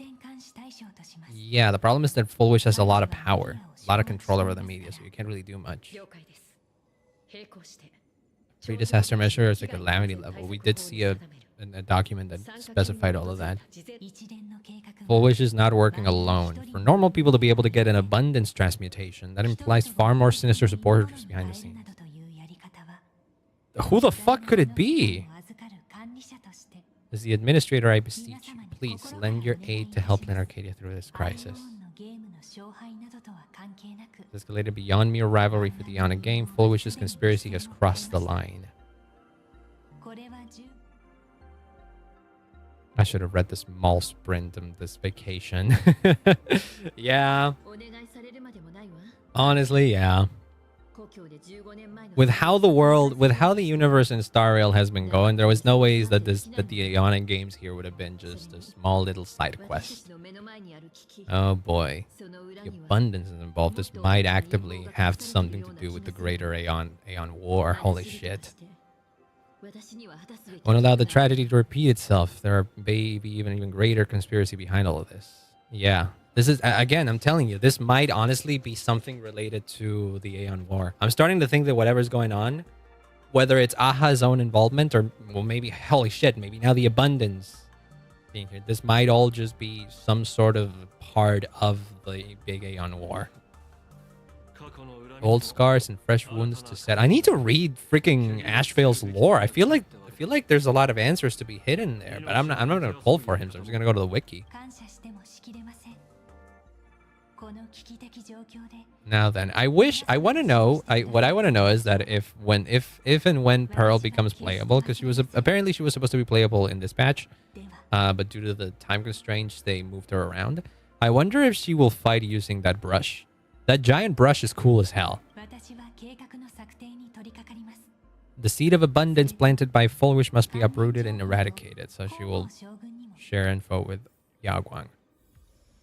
Okay, well, we're not done yet. We still have a bit left to go. Hold on a sec, though. I'm going to go to the bathroom and, and turn some lights on and all that kind of stuff.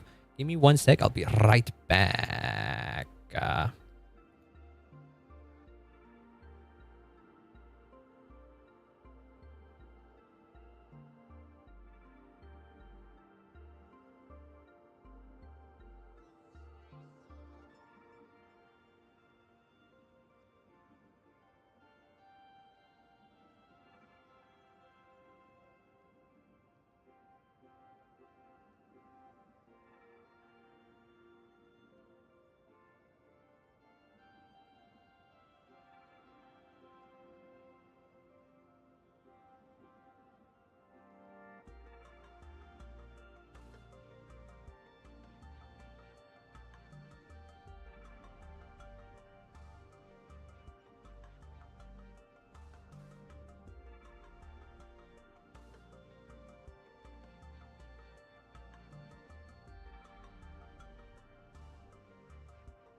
All right, I'm back. Hello. Have questions that need answered, but likely we won't get much. She 100% used that brush in her kids in some way or another. I feel like if she was really supposed to be released in this version, and the fact that the versions were delayed for a little bit, so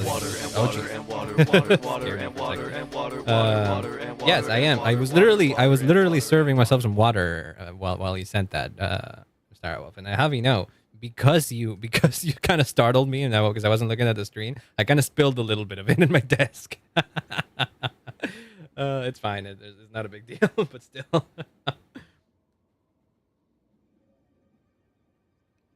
But yeah, what was I saying? Right, because apparently she was supposed to be playable, and the only reason why she isn't available now, is not because they scrapped her or anything like that. No, I think it's because they needed to adjust their calendar, basically. They needed to adjust their calendar basically to make up for the lost 2 weeks of the original Plain Arcadia delay. And so that's why this patch is 4 weeks. And because it's just 4 weeks, they didn't want to have two highly anticipated characters, maybe not highly anticipated, but two important characters be released in a 4 week patch. So they made this. So they made Ashvale the only new character in this shorter patch, to make people not freak out about two meta characters, quote unquote, I guess, being released or something. I don't know. But considering that she also has a big part in the story here, she gets a whole cutscene. She's got those freaking paintbrush animations and all that. That's I feel like that could have been, honestly. This if you told me that this is the patch where Pearl becomes playable, I would believe you. It makes sense. It lines up.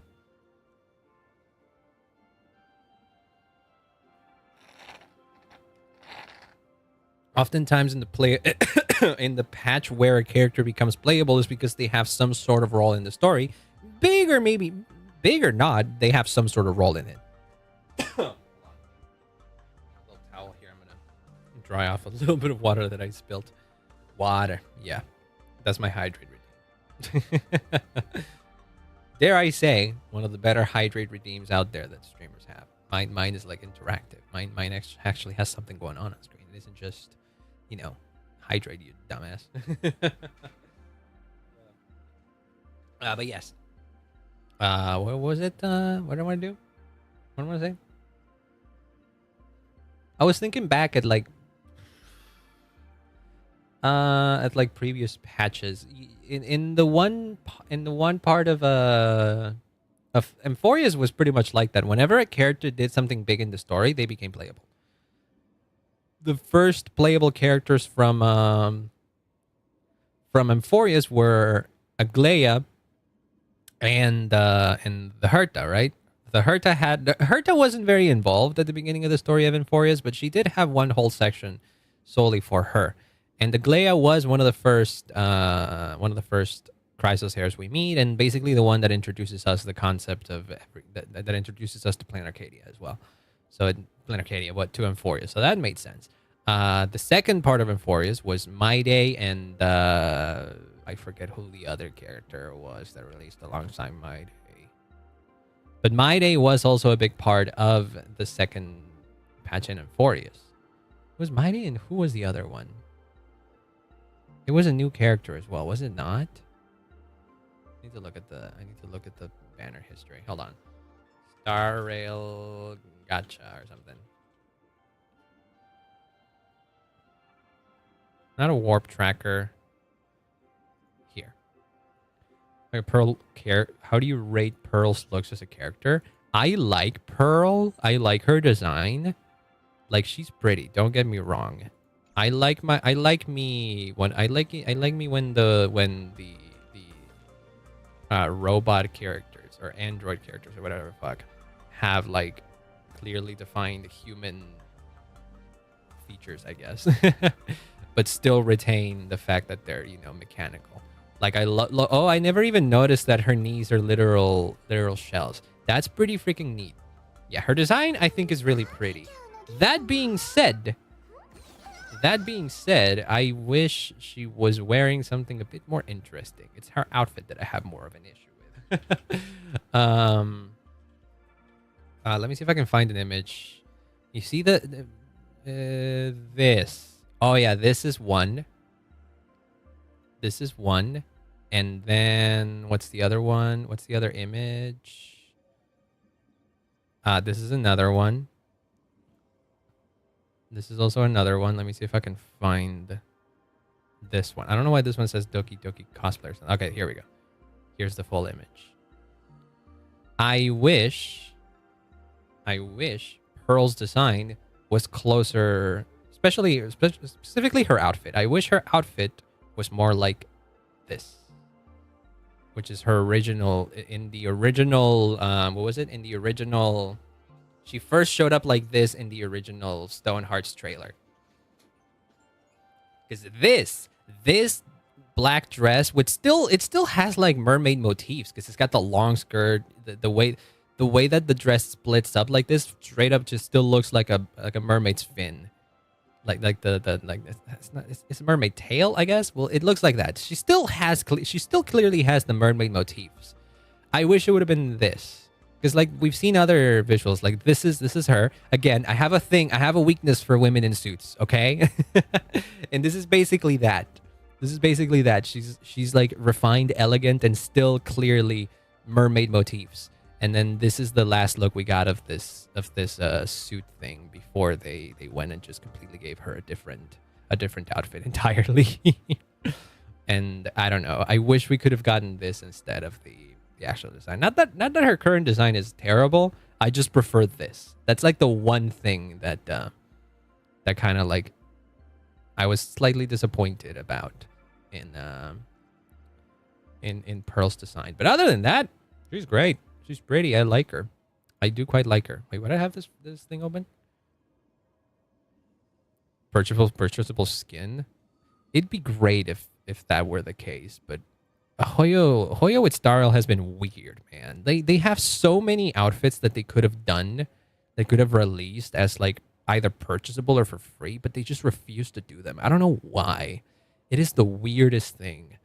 I have no idea why they have such a... It seems like such a no-brainer to make skins. It was a no-brainer for them to make skins in Genshin, and they were very, slow about doing that. And then they went and made it even worse with Star Rail. There's like, what, 3 skins? And they're all purchasable? Well, we got the Ron May skin out of nowhere, just randomly, and it was for free, and that just felt like a very random thing. I don't know. Star Rail does skins very fucking weird. I wish they weren't like this, but they do. Okay, well, let me see. All right, I was here on the wiki because I wanted to look at look at the banner history and see how much it lines up with what I was talking about of the. So 1.0 was Seilei, main character, of course. And also Jing Yuan, again, very important character in the first few acts in the first few parts of the story. Silverwolf had her moment in the main story, not much. Luocha also had her moment in the 1.1 story, not a big deal. Blade was definitely the more important character in the Shenso story at that point, and he definitely got a character there alongside Kafka. So yeah, these two being in 1.2 made a lot of sense. They had their moments in the story at around that point. Then Cooler Daniel came in 1.3 because again, that was his patch. That was when he showed up in the story first and foremost. And then also Fu Xuan finally getting released in 1.3. Jing Liu as well, yes. It always lines up. It always lines up like that. When a character has an important appearance in the main story, it lines up with whenever they become playable. Topaz had her whole thing in Bellabog when she was released. Huoho had, I think when Huoho released, we got the event of the Ghost Hunters, if I recall correctly. Argenti had that whole quest where we were supposed to go get the fucking express washed and all that. Even that small quest had like foreshadowing of Evernight. Luocha's a girl. Did I call Luocha her? I mean, look at him. Look at him. How could I not? Could you blame me being confused a little bit? Ranmei and Ratio were also a big focus of that particular story when they were released. Black Swan is one of the central characters of the beginning of Penacony. Sparkle as well. Acheron as well. I believe when Acheron was released is when she had the cutscene of like when she had the whole thing with Aventurine and cutting the and cutting open a hole in Amphorius and everything, right? And not in Amphorius, in Penacony. And literally in that same patch, also Aventurine. That patch specifically was more so about Aventurine than it was about Acheron, but Acheron still played a central role, and they both had big moments in there, and it lines up. 2.2 was Robin and Boothill, and they both had big moments in that story as well. Firefly also had a big moment in 2.3. That was the epilogue, basically. And Jade didn't really have a big moment, but did have a big presence in the story. She had been teased for a while at that point, so she finally came out then. Yunli and Yao Chu, and Yunli Yao Chu, forget her name, friggin' shit. Whoa, I was literally playing Fei Xiao. There we go, Fei Xiao. I was literally playing her in Divergent Universe not like a few days ago. Yeah. And then also Lingsha. All of these were important characters throughout the war dance. Yeah, it always lines up. It always lines up that whenever a character is has a certain level of importance and a certain level of this character is doing a ton of stuff in the story at this point, and they have like a moment to shine at least, or something like that, they become playable in that very same patch. So it makes a lot of sense that Pearl was supposed to be playable in this patch. But sadly, because of circumstances, she had to be delayed. And not even leakers know exactly know when Pearl is going to be released at this point, which is a shame. So what does everybody think here? What are your thoughts at this point?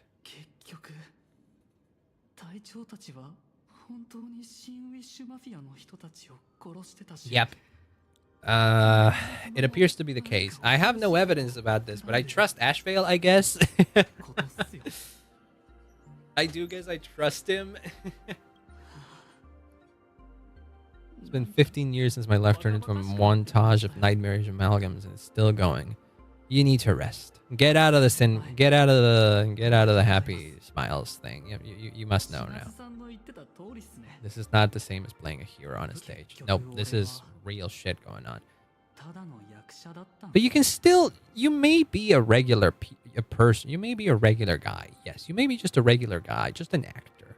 But there's still things that you can do to help the people you care about. Like, you don't have to be a hero like the Nameless or anything like that to achieve your goals and be who you want to be. Like, you don't have to aspire to be a world-renowned hero or anything like that. Counting on you, Hero of the Express. You look fairly relaxed about all this. Just another Phantasmoon Games for me. Save the mythological items. They always end up in a huge mess without fail. Maybe that's precisely why AHA designed it this way, so they can watch humanity stumble over arbitrary obstacles. Okay. Yeah, I would imagine that AHA wouldn't have liked a boring game. The games to be boring. So I guess it lines up. And how will you deal with Cinderborn? Of all four of them, it seems as if he's the most innocent. Get a strong light, render unable to sleep. Jesus Christ, no! Okay, well, I feel like he will collaborate without you needing to do all of that. I feel like you don't have to go so hard on him. The fact that she's talking about the Phantasmoon Games as if this is something that she's gone through multiple times makes it seem as if makes me think that the theory of her being Amber is kind of gone kaput. But I do think she could be more important. I do still think that she's more important than we think. This design is too good to pass up as just a regular ass NPC. I will be upset if it really ends up being another Shaban case. Because like not even Shaban was involved in the main story as much as Kuchiba is being involved in right now. So I would be very upset if she never becomes playable in some capacity. I don't want another Mr. Rekka situation, for fuck's sake. Or Screwlum, for that matter. Those two should be playable. God damn it. What about you guys? Full Wish's partner, someone more dangerous. We have no lead on who that could be, really. I guess Nihilux is still up there in terms of... we should be wary of her, but I don't know, man. I have no idea what Nihilux's whole deal is. Also, Dan Hung was talking about Shuhu with Dan Hung was talking about Shuhu with Blade, and that is an emanator of abundance. That might be the one that's involved in Planar Arcadia in some form or another. Oh boy. It was your exhibition and your enemies, and I stole the spotlight. It's fine. We probably needed the help. How much wish power my appearance this time accumulates for the mask? Oh, right. People would know that it was you that did this then? You don't sound sorry at all. Yeah, because you're still competing in the games at some point. I would imagine that this actually would have given you some willpower, wish power, right? You can tell them that I'm Welt. It already looks. Who the hell is thinking that you look similar like Welt? This is what I want to know. Nobody who's a real fan would think that you're Welt. What the hell, man?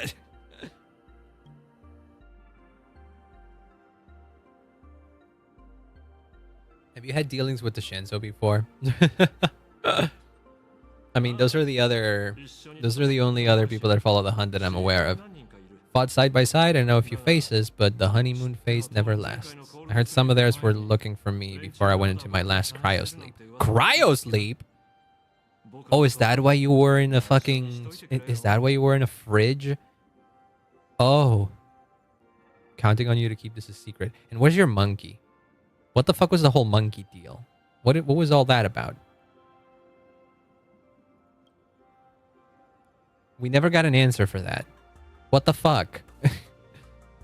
Was I hallucinating the monkey this whole time? Were we hallucinating the monkey this whole time? What the fuck?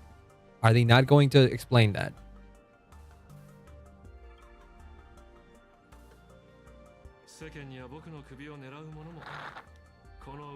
He's going incognito because some people want the head on my shoulders and other ones the shadow in my arm. Oh. Wait, that's your arm. Oh, I actually didn't notice that. I think that's your arm. I think his arm is straight up just colored black because this is clearly his jacket. This is clearly his jacket, and he is. But I don't know. Now that I look at him, this might just be a choker or something that he uses to hide the transition between his regular neck and stuff, and the part of his body that is just legit black. Because I think this bit we see here isn't a very tight-fitting undershirt, or anything like that. I think that might actually just be his chest. And this thing we see here, those are like, that's a seal. That's a seal. In that cutscene, when he revealed his powers and stuff like that, it looked like there were nails poking at him, like those. I don't know if it's a Chinese or a Japanese thing, but that's like a very common way to put like seals on curses and stuff like that. I think just nail it down with some string looking like this. It is definitely a striking part of his design that looks nothing like everything else that he wears. So it definitely feels intentional. It is definitely something that is like suppressing the thing that he has in his arm. And also he specifically wears gloves as well. So it is very possible that underneath this there's more black body like that.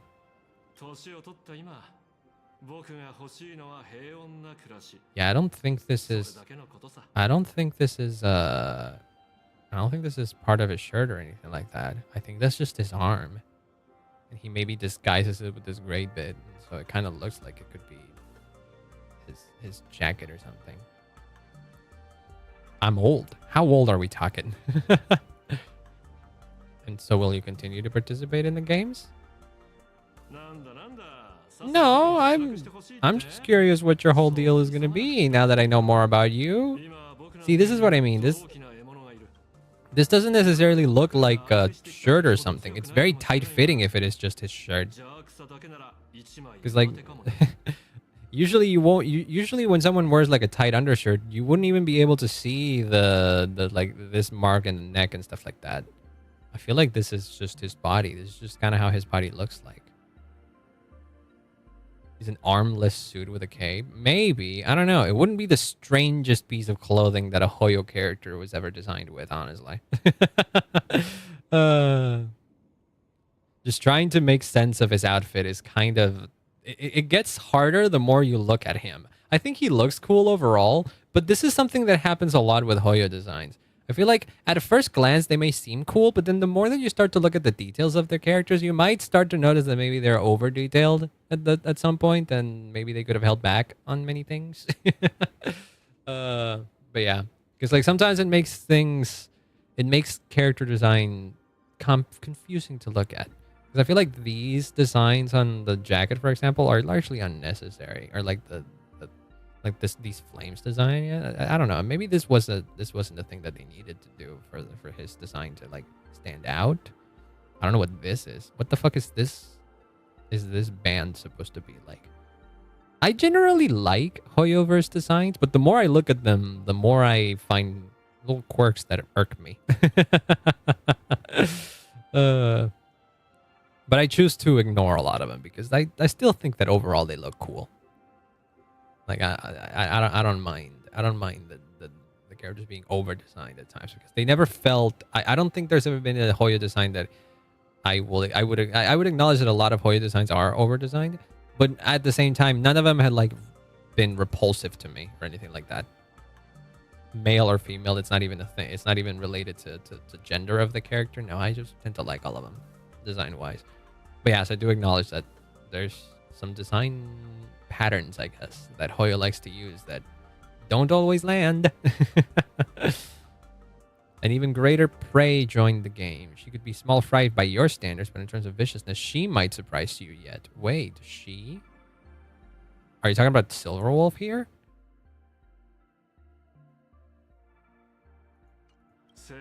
Before the supplicants go their separate ways, Full Wish is definitely a good hunting target for us to align our goals.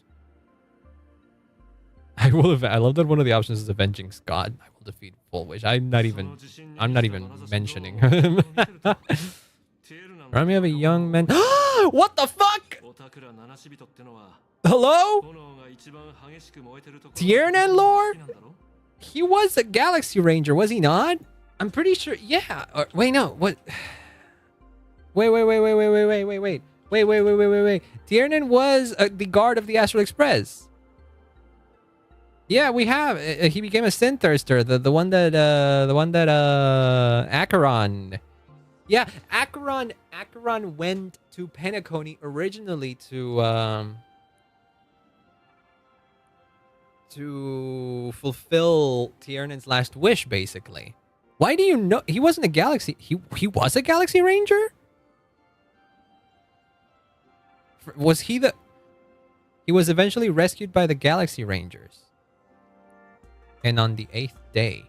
I don't even remember this bit. Oh, I guess we did. Oh, look at that. More of an event is he was one of Penacony's most accomplished generals. Yeah, he fought in Penacony early, like way back in the past.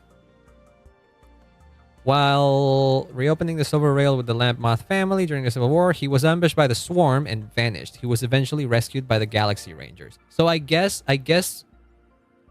Asheville was involved in that. Holy shit, what a callback.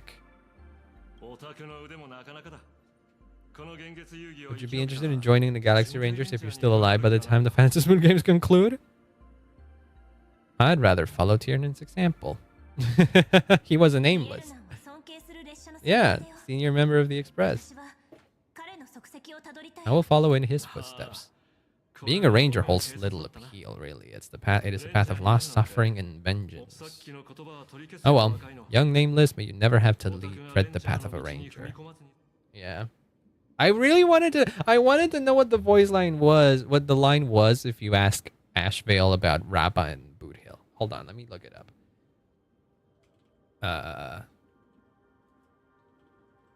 Hold on, let me find it. Let me find the thing.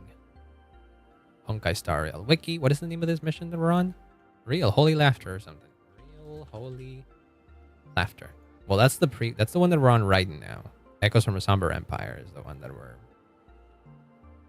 I don't need to know the voice line. I just want to read it at least. Do you know Boot Hill and Rappa? Okay, so what the question was, do you know Boot Hill and Rappa? And then he holds the silence for a bit, and he's like, "You mean the esteemed Silver Gun Shura and Dazzling Ninja Hero?" Oh, so I just doxed them basically. Of course not. I retired a long time ago. Out of the Rangers I know who are still alive, one sees me as a traitor, the other as prey. What the fuck?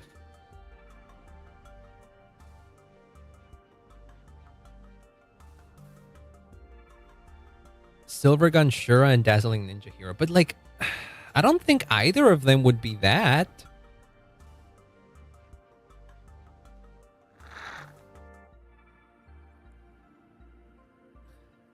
But like, okay, but he clearly knows something. If he was able to relate Silvergun Shura to Boot Hill and Dazzling Ninja Hero to Rappa, he clearly knows them. One sees me as a traitor, the other just as prey. That's crazy. Why? Well, okay. I guess we'll find out answers at some other point in life, maybe. I don't know. This Mass Society has been around for a while. How have you been unaware of what they've been doing? This is true. I had put them on a temporary watch list before. But now we know what they achieved, how they achieved such a miracle. Cannot fault the citizens. Yeah, no. Again, this is something that I was talking about in previous streams. I think specifically on previous stream, you can't really fault people that fall into the clutches of a cult. It more often than not, they're victims. They are vulnerable people who are going through tough times and therefore are easy targets for malicious people that are running things like cults. And so it's hard to blame people for joining a cult. And so they're very much victims. Nor do I wish to fixate on the accountability of those who governed at the time. For the corporations, my society is a tool for maintaining stability, and the members are simply following the human instinct to avoid suffering. Yeah, and that kind of lines up with what Ashvale was saying, exactly. Even to Penacony, Lisa, you should know. The family's members lull guests in to sleep with power of the harmony and soothe their pain. From a human ethics point of view, it is well within people's rights to avert pain in moderation. It's true. Escape from reality a little bit. It's a bit harder to defend escaping reality when it's done via joining a cult, though. Humans cannot turn off their innate negative feedback, pain, and anxiety. At least you understand it. You're more human. You seem more human than most robots, I guess. My assigned theme is analytical art, but at the same time, I'm fortunate to be appointed governor of a world. The portrayal and sublimation of pain is human works of art shine among humanity's greatest treasure. Their soul-stirring power springs from a profound understanding of this negative feedback. True. It's because humans can overcome those challenges that they become as strong as they can be. So-called happiness surgeries does more than just obliterate people's perception of pain. It strips away human complexity and turns what was dynamic and brilliant into a monotonous blotch. It's almost as if giving humans an easy solution to all of their problems isn't really helpful. Governing this world is like creating a painting. Maintain the diversity of life forms and preserve their potential for growth. Research Society has disrespected my work. Holy shit. I will do all that I can to cleanse the misguided strokes of the Research Society from this land. I will begin extrapolation of our next steps now. Well, at least we got your back. I want to go things over with everyone else. I mean, I kind of already did that, so we can move on. Of course, you guys get proper rest. Yeah, I will. So, in the end, I'm just an actor. Well, that was a whole lot of things that I am. Wait, can I still go over there? I wonder if enter the torn scroll. You can still enter there. Oh, crazy! But there's nothing in here, I would assume, right? No, not really.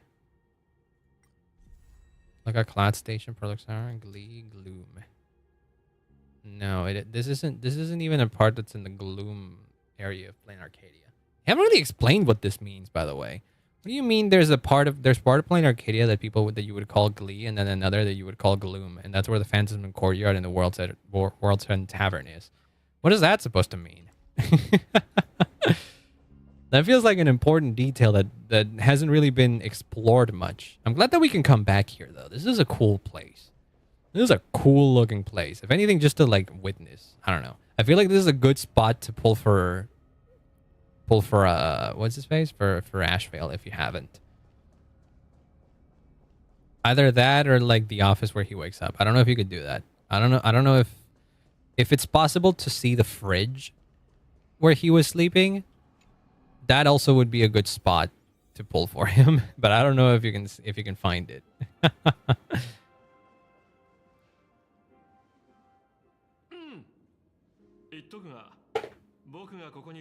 I'm not here to be an ornament. Okay, so clearly Pearl knows that you're La Mancha. Is that the case? You have something to ask me.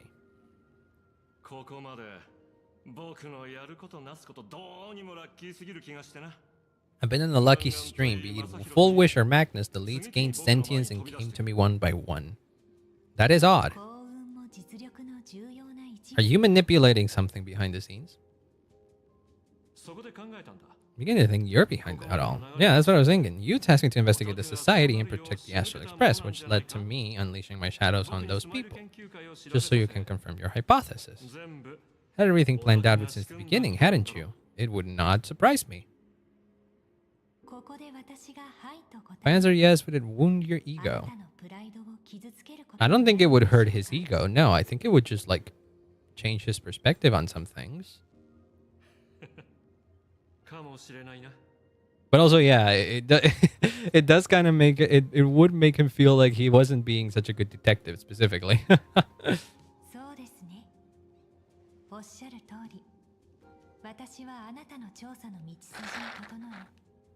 I paved the way for your investigation, leading you straight to the suspects. But you couldn't do anything yourself. You had suspicions about the Research Society, but the question of abundance transformation, yeah. That's like the one thing we don't know. There's a ranger who specializes in confronting such abominations, having lived a long seclusion within Plain Arcadia. And that's you. Oh, so you even knew... Wait, did Pearl even know about the involvement of the abundance in this? Well, fucking hell, then. The shadow sealed inside my arm can be very dangerous. See, this is the thing that it's clearly a seal. Simply removing the nail can cause it to stir and resonate with the torn scroll. Ah. Had I not kept it under control at the time, that fight would have ended with all of us buried in that bottomless abyss. Is that part of your plans too? I don't know if that would be something that you would want to see. Humans fear the worst, but to the Intellitrons, such fears are merely irrational deterrents. Wasn't the Mask of Elation I gave you enough to pin down the shadow? I don't know.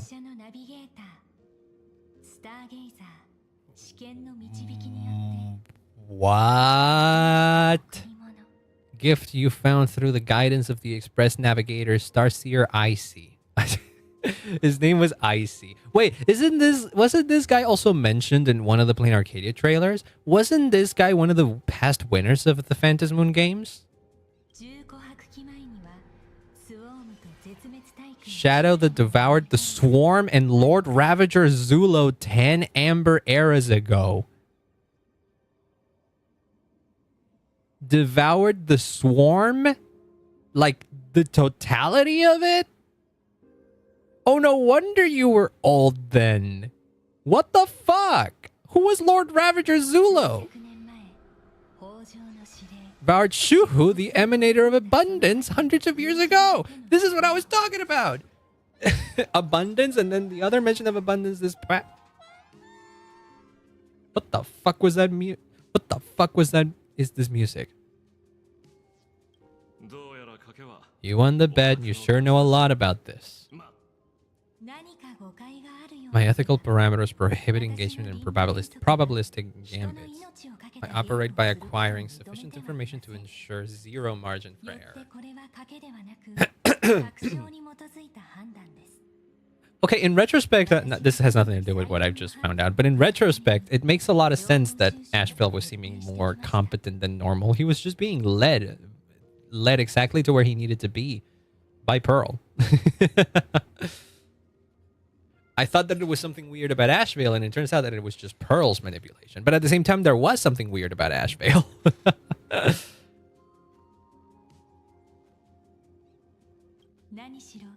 The species that brought that art into existence is a form of expression. That seed of creation even exists in the most ignorant of humans' minds, and for that I love and admire you. Whether you believe or not, I will honor our initial agreement, Mr. La Mancha. At the moment of victory in the Phantasmoon Games, I will free you from all sufferings and fulfill your wish. What? Let a Galaxy Ranger die peacefully in his bed. You? Are you kind of like Blade? That you want to find a way to die?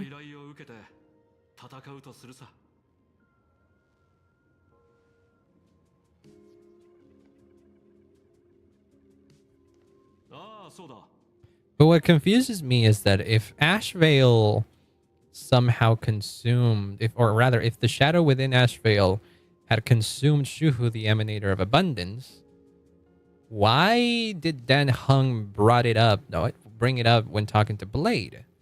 Were they implying in that conversation that remnants of Shuhu still remain in Plain Arcadia somehow? Mentioned several times wanted to replicate the works of Graphia. I don't know much about art. Despite the lack of artistic quality in your strokes when sealing those fissures today, to the people of this world, that might have given you some points. Your creation is just as important as the works of Graphia, and not a single innocent soul was lost. Yeah, true. You actively saved people there. That's what I'm saying. It's like, I feel like the people who play in Arcadia would actually be... Shuhu was kind of fucking everywhere. They're not like Acheron or Finon. Maybe. I don't know. I don't know much about Shuhu. I don't know if there was other lore written about them that I'm unaware of. It could be. There's a ton of lore. Spreading his flesh everywhere, really. Were they mentioned in the main story specifically? That's what I don't remember. Also, hi, Sparta. Welcome on in. Hope you have a wonderful day. Looking back to the ancestral painter of the Cinder Earth age, do you truly think she cared about the artistic value of each stroke when she created the world in canvas? That's true. It was readable. Yeah, that's the thing that I figured. I don't read every single readable out there. I go out of my way to read some of them if they're like very important to the lore sometimes, but I don't read absolutely everything. Find your source. Oh, don't worry about it. Thank you. I appreciate it. These are just crude observations from an amateur. Pay them no mind. Yeah, I mean, they're crude observations, but you did hit on an important point in there. Like, if you do more of that, people would probably begin to see you a bit more favorably. Despite still being in, you know,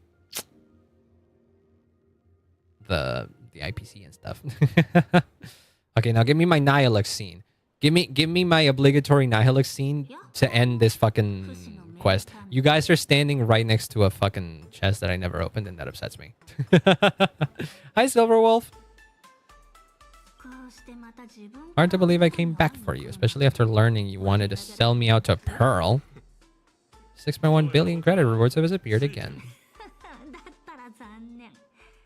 I struck a deal with that intelligent run instead. My current bounty stands at 0.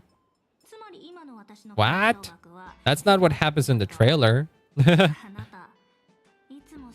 List of arch enemies, abomination scroll, wing weavers. I'm gonna look this up. That sounds like a shoot. That sounds like a. I think I might have read this actually, because I think this is a scroll in the Shenso. It makes a lot of sense. Yeah, this is where Lord Ravagers are mentioned. Yeah.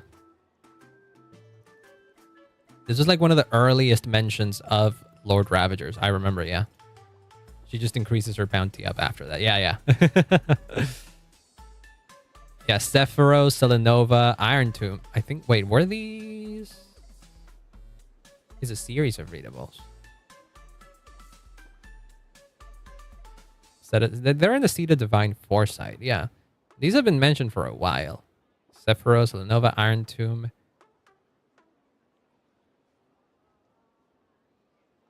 Ah, and then there's one. Also, hi, Miss Direwolf. Welcome on in. Oh, well, not welcome on in. You've been here. You have to go. Don't worry about it. I very much appreciate you hanging out. I hope you have a great rest of your day. Have fun walking the pups. Moldrasil. Stargazers of the... This one is Assad Pramod. And then this one is Fantilia. Wait, we can share the screen. This is what I'm looking at. Whoops, not window capture, no. No, not that either. Display capture. No, not that either. Where's browser capture? That's the one. It just absolutely showed everything. But this one is the Archforger. Abomination Scroll. And this is the Borisin, yeah. But this ain't it. Heliobi. I didn't read this. No, this is a long one. Wing Weavers. Oh, this goes crazy. Mold. What? It might be on a different one. Because it's got 4 parts. So maybe there's like different one. Wing Weavers. Oh, wait, what the fuck? That went to the map.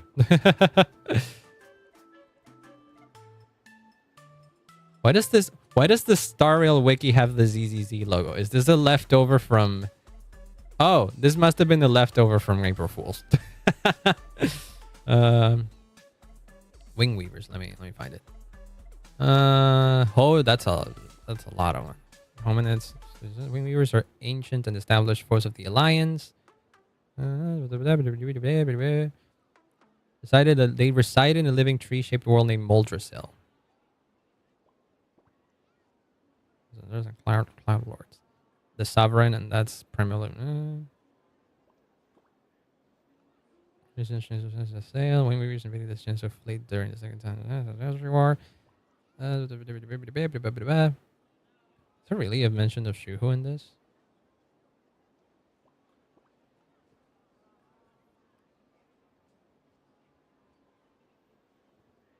Wingperer?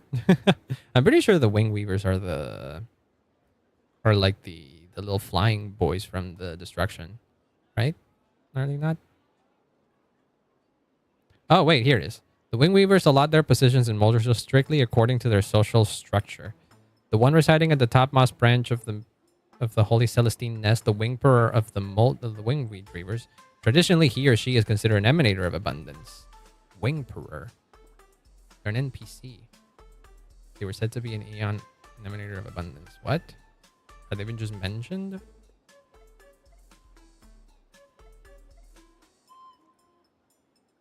There isn't a strict definition that they're Shuhu, I think. Yeah. But still, it could be, I guess. Wait. Not Shuming. It's fine. It's fine. We can keep looking at the story. I feel like we still have at least one more lore drop of here. Speaking of short-sightedness, no one rivals the Stellaron hunters or Destiny slaves. Wow, you really know your stuff, huh? You're all fated to march towards the finality and nothing can stop you. There are many paths for us, as long as that person can see. The cat! He can't see the trajectory of your destiny in this world during this mission? Can he? I've heard what befell him 4 years. The war among the Eons is now inevitable. Whether it's the IPC or the Express, they're fighting for an uncertain future. And in the world where elation is the center of attention, there will eventually be more than one Eon interfering. Even the Destiny slave would not be able to see the path ahead. Really? Wait, what? It's not too late to rename the planet I live in. What does that mean? What does ad live in? Hold on, I know that that name sounds familiar. I feel like I've heard that one before.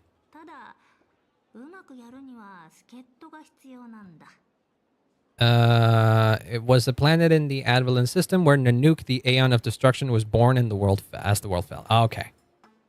Figured about that. Yeah, I see. Icy was last seen in there. That one. This is a scene that in the this bit. No wonder I remembered right. This bit was in one of the trailers for Plain Arcadia. It was discussing the previous winners of the Phantasm games, and one of them was a nameless Icy. Interesting. Annotations from Ode to Rainbow Path.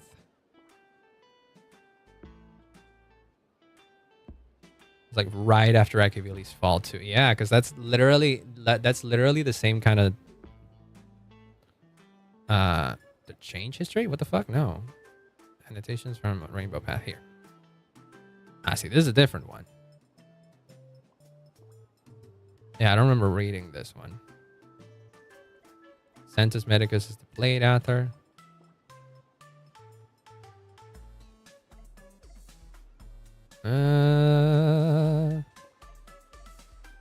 Oh wow, this is a lot. I have not read all of any of this actually. Who still doesn't have a mention in this one, like directly at least.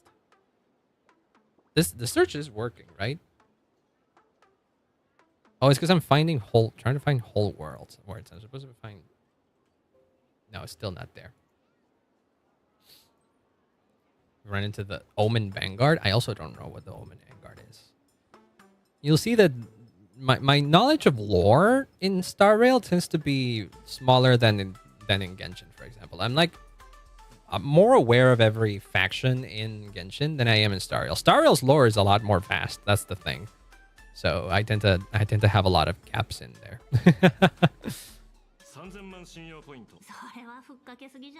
Say 0 credits?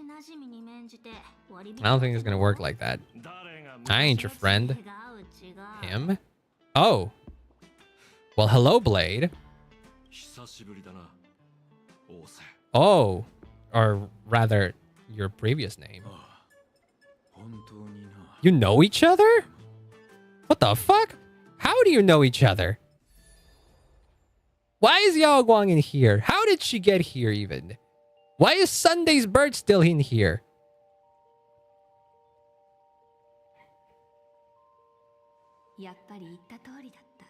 I wish I could purchase half the information in my head on yours. I would love to be more of a lore. The Stellaron Hunters in terms of association to finality. I'm sure they have an entry in the data bank, right?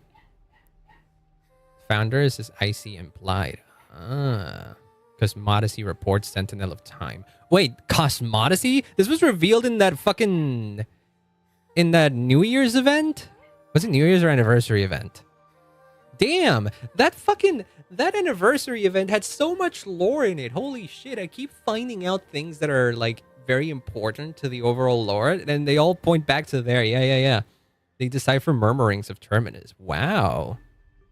Among the past navigators in the Astral Press, you're most like to IC, aka the Start Seer. He was a mysterious navigator whose accounts in the databank are frequently manipulated by historian fictionologists. It is now believed that IC boarded the Astral Express towards the end of the Second Prosperity. His journey led him to the successive events of the fall of Akavili and then the birth of Nanook, enduring some of the most challenging times. Yeah, he is literally IC. That's not quite the subtle thing. Wait, is that are you implying that Elio and IC could be the same thing?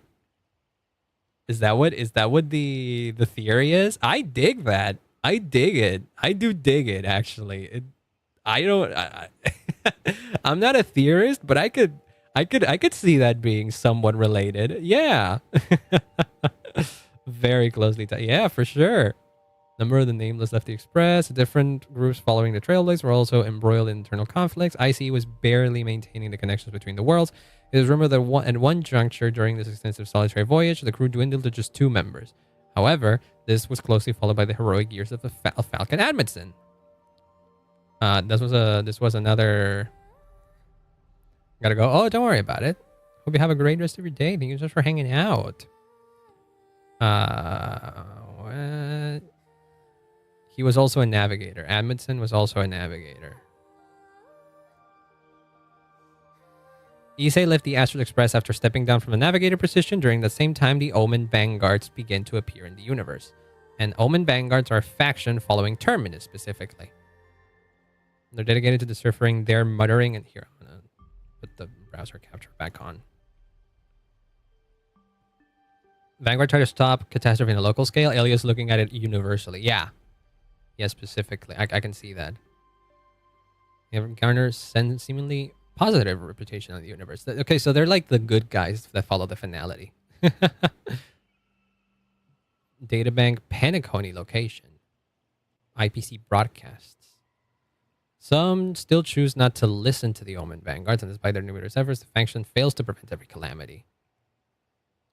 Falcon Amundsen. Where is it? See, there's like lore in some curios and in equations in the... That's another thing that I don't often read. The Omen Vanguards began circulating a prophecy known as the theory of 4 apocalypses. That was when it was first mentioned? This was in one of the missions. This was in the Evernight mission. I remember this. I didn't know that the Omen Vanguards were the one that began circulating this theory. That 4 paths will push the universe towards the end of the finality. Kafka mentions this in the story. Did I close the Falcon? Falcon Amundsen. Served as the navigator in the early days of the Cancer of All Words. Regain this more right. You continue to seek out a nameless who departed after the fall of the Trailblazers. Regaining our sources. Falcon Amundsen himself passed away.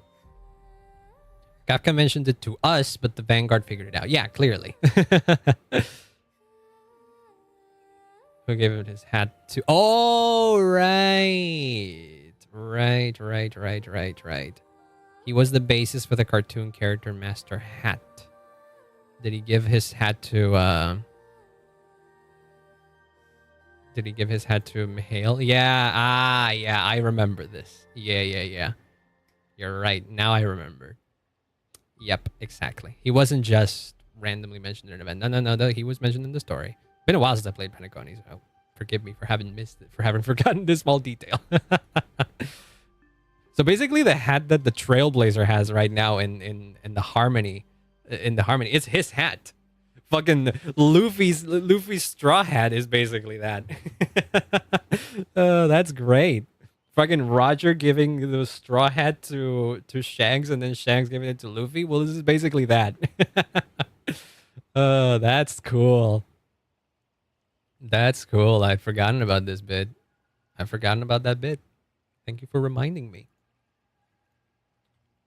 See, this is what I mean with the lore of Honkai Star Rail being like far more vast than the lore of Genshin. Since it spans so many different worlds and every single story is like somewhat connected to one another, but like the scope of the universe is so much larger. It's harder to keep up with everything than it is in Genshin, because in Genshin everything is contained to Teyvat, so it's easier to remember things and to connect things more clearly, because it's like more contained. And so the scale of Star Rail just naturally makes it harder to keep up with everything, unless you're freaking Arnold, Murder Birds, but I'm not. About this is that we are Akavili is just returned to their rightful owner. Yes, very much so. I mean, earlier in the quest, we were a version of us somehow. We're calling us Akivili. They keep making it less subtle than it already was. So where were we? There must be an explanation for the unusual fate of this world. Though I lost sight of the sparrow, I discovered a mysterious tree. Finally found the heart of the Phantasmoon games, thanks to this little birdie. How did Sunday get in here then? Did you sense me?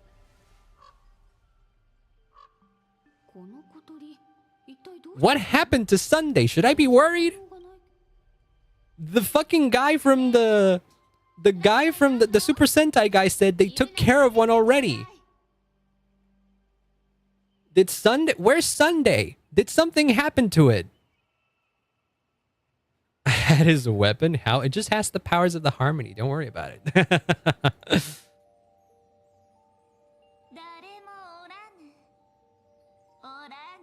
Is that Eva?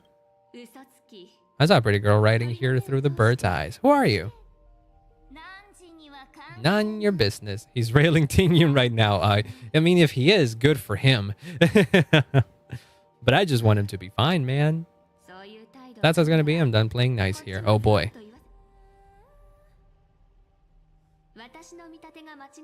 The ancient tree here must be the ambrosial arbor of abundance.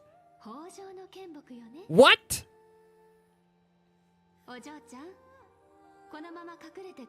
You're gonna keep playing hide and seek, or will you come out and have a proper conversation? Oh, there you are. Hi, cute. Hi, cutie.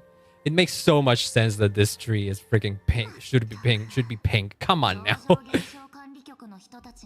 I really feel like they could have gotten away. I feel like they could have gotten away with making the trees pink. Come on. Everything else about Plain Arcadia is so stupidly Japanese. If they added sakura trees, no one would bat a fucking eye. God damn it. That is like the one thing I'm upset. It's like a minor detail, all things considered. It changes nothing necessarily about the about the story, but still it bothers me. Is there a video now that you got here? Oh, sure. We got time. We got some time. I can stream for at least 1 more hour after this, and I won't want to process all of this story. I do got to take a small break after it, though. Sound unpleasant to talk to. Well, not unpleasant, but difficult to talk to. You have eyes keen enough to tell what I am. Oh, shit. Well, what are you? That is literally in the thumbnail. The thumbnail for this stream on YouTube literally has me wondering, what the fuck are you? Once you have your answers, I'm going to show you the door. Gonna let Yaoguan finish? Yeah. What do you know? You know a lot, clearly. Okay, but wait, hold on. Hold on. Maybe there's a... Wait, what the fuck? Hold on. Give me a bit. I was getting upset about the tree being pink, but if the tree is supposed to be related to abundance, maybe it makes sense for it to... I mean, I was upset at the tree being yellow, but if the tree is related to abundance, maybe it makes more sense that the tree is yellow now. Did they somehow make the lore explanation? Wait, hold on. Were these trees always meant to be yellow because of the relation to abundance? And maybe originally they were supposed to be pink? Are we going to get to a moment in the Plain Arcadia story where they turn pink? Never mind. You know what? Never mind. I'm okay with this. Hold on a second. Hold on a sec. Yellow is the abundance color. Yeah. It was just dormant. Yeah, maybe these trees are, in fact, pink trees. Oh, shit. I wonder if that was always the plan. God, if that was always the plan, then I'm not upset at all. Wait, what the fuck? Okay, well, I guess we'll see later on, and depending on how the story develops, if that ever happens. But it would be a cool fucking thing if it does. I wanted to question why the Joy Seeker, would permit the ambrosial arbor of abundance to take root in a world they had blessed. It's kind of super... Yeah, they're everywhere. No wonder they had fucking... They had to bring Yaoguang in here. I was wondering what the hell the connection was to bring a freaking... To bring one of the generals of the Shenso to Plain Arcadia. But this makes a ton of sense. I was not counting on abundance being involved in the Elation games. Given their carefree nature, there was never any restriction to begin with. Are you a fey kind native to Ahatopia, or are you one of the long-life species shaped by the ambrosial arbor? Fey kind? That's the first time we've heard that term. Is that supposed to be an imagine? Can you help me? Wherever the hunt goes, the abundance is there somewhere, true. Can you help me take a look whether the slip on my head says wheel or woe? You're aware of that. So you're related to the abundance somehow? You got nothing. Oh boy. Well, that complicates things. So that itself is the... Are you not real? I am the arbitrator who determines the outcome of the games. The living pulse of... Did she say? The raging waves and joy and the living pulse of this world. Are you... The wheel and woe you behold are but a single petal fallen from my hand. Fake on our imagination. Sparkle. Yeah, I do know that there was like a change of terms at some point in the history of Plain Arcadia, so yeah. It's like the term changeling, I think it was. I think it was changeling or something else. I don't know. The wheel or woe you behold are but a single petal fallen from my hand. It blooms with the morning and withers by evening, reducing to dust in a fleeting moment. My true form is the Panarch Elwood. What the fuck is that supposed to mean? The embodiment of instant and eternity. What? Quite some time to come up with those words. Those are very big words you just used, yes. She's the tree itself? The one who created me did say most people wouldn't believe me. Turns out they were right.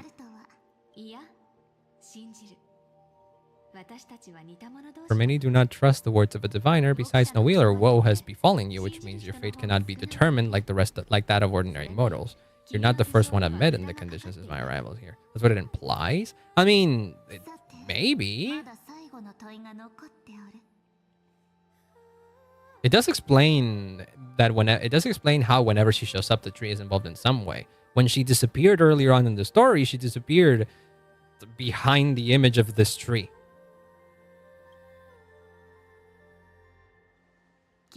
But I feel like she is related to plain Arcadia in and of itself. Did she admit to being related to abundance itself, though? I don't know if she implied that. Unless they're your doing. Maybe too late by the time I summon the Lux era from the sky with the rainbow. Oh, fuck.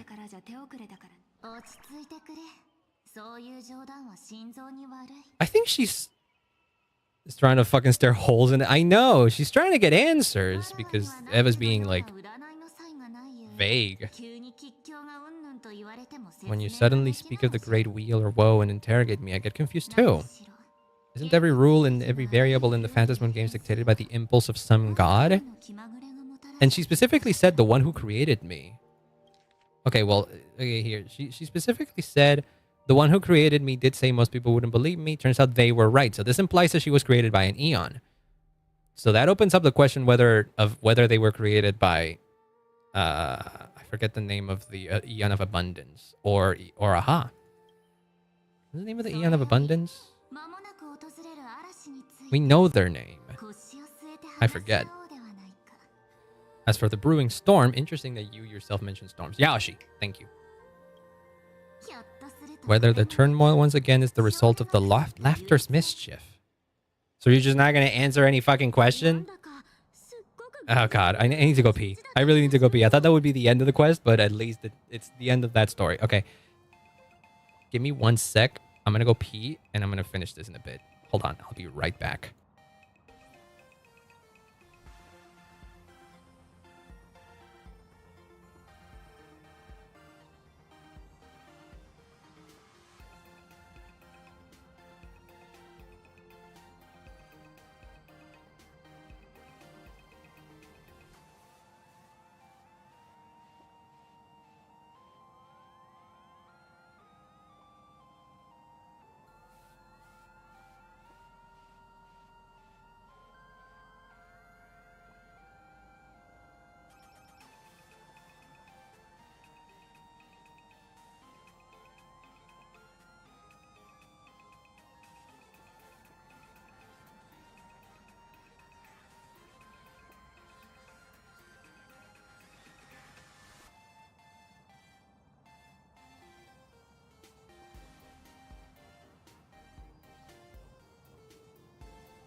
All right, I'm back.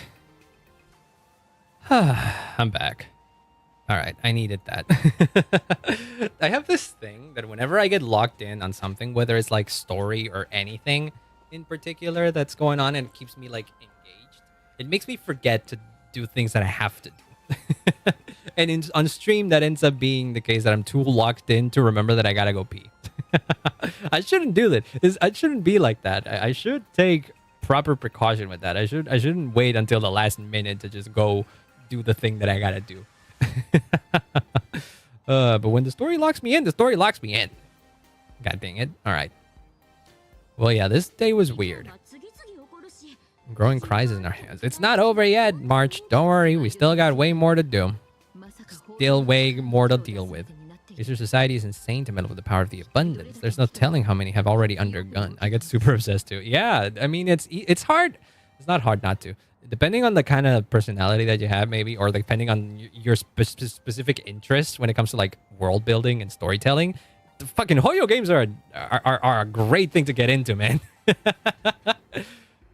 Reserve 4 to 5 hours when something catches me. You seem far more involved than I would be, but that's cool because we still are on like the same wavelength, but like to different degrees, right? So like, I'm clearly interested, and I would spend a long time like reading up on lore and stuff like that. But I can't say I've ever sat down for 5 hours just researching. But yeah, I'm like somewhere in that spectrum, at least, so I can appreciate it. Yeah.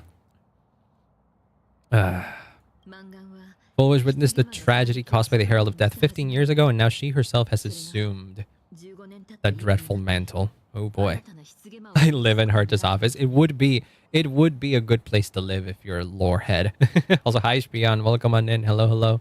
We're out here getting our minds blown by everything that's going on in the story. How you doing? Hope you're doing good. To relay this information to Dan Heng Sunday or General Yao Guang as soon as possible. Okay, so Dan Heng, I can tell you that we saw him with Blade. Yao Guang also somehow in the courtyard. Sunday, I have no idea what's going on with Sunday, and I'm worried. Fulwish is kind of declaring war against the world here, yes. Aware of the enemy she's facing. We must win an audience with a At the very least, we need to stop Fulwish from winning the game. I somehow feel like Fulwish herself isn't the supplicant, and the supplicant is someone else. Sunday's fucking Tingyun, I'm telling you. That honestly would be best case scenario.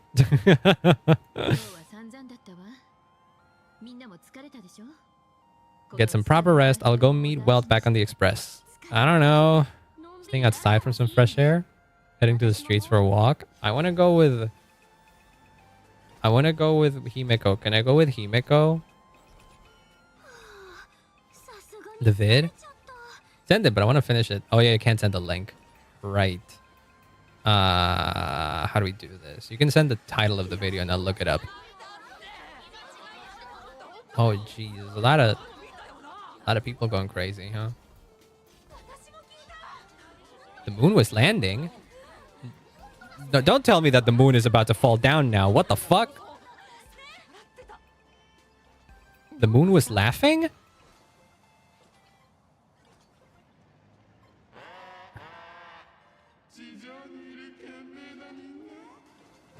Huh? Fools and entertainers. Is...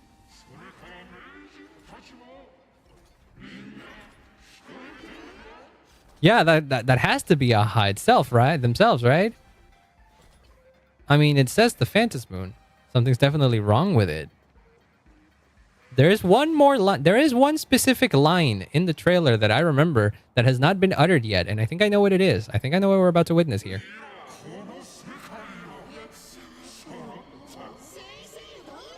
Everyone has made to keep further secrets.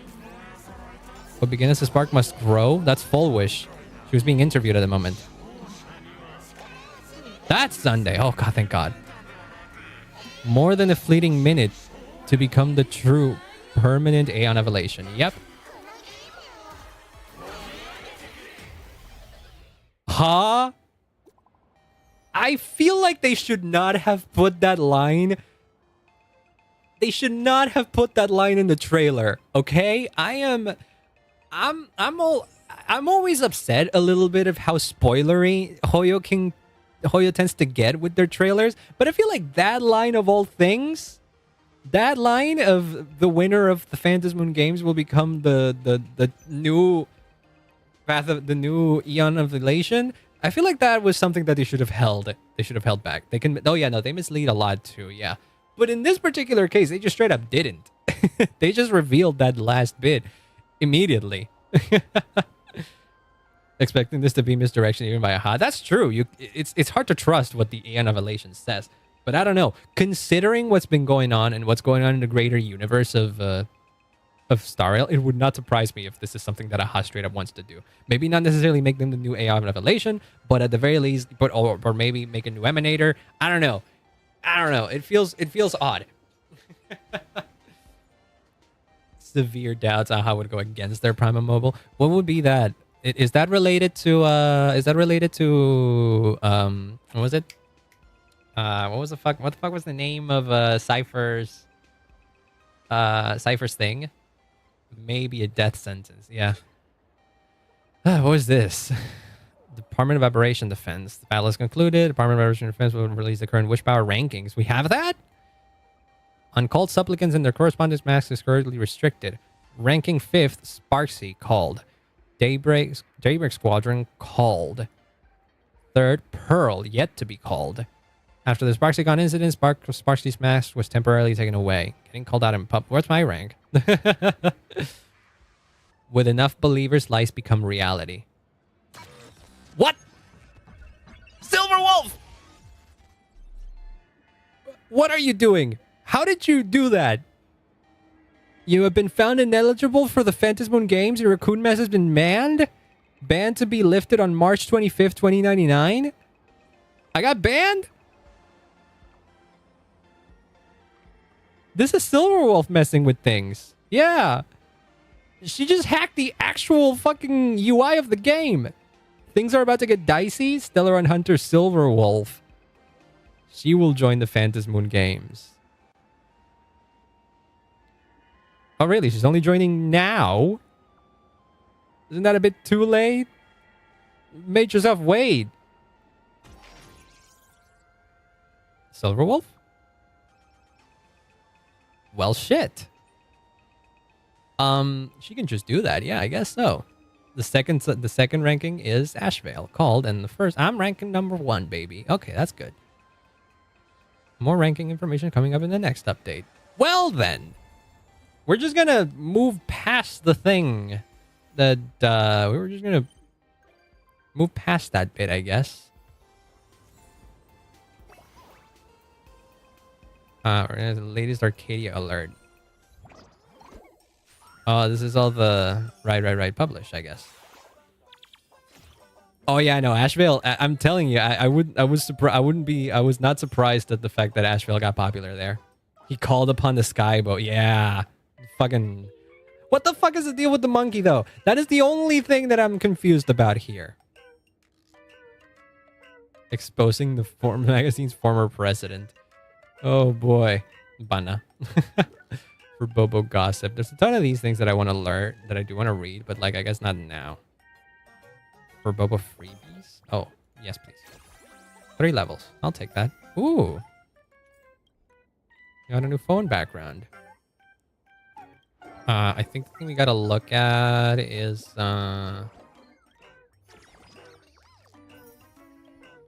where was that bit? Web portal here. I'll read all this later. Yeah, but this was what popped up at the end of Act 1, and then this is what pops up at Act 2. I'll read this up later. I want to watch that video. Yao Guang upon. I feel like I have an idea as to what this is gonna be. Is this a Jujutsu Kaisen reference? Is this a Jujutsu Kaisen reference? This is a Jujutsu Kaisen reference. This is absolutely a Jujutsu Kaisen reference. This feels like something. This feels like Megumi slander, and I like that. I think that's funny. Hold on, I gotta I'm gonna do browser audio and then let me pause the audio of the game real quick. Where are you? Hold on. Is it that? Is it what I think it is? With this treasure I summon. Yeah, that's the pose, baby.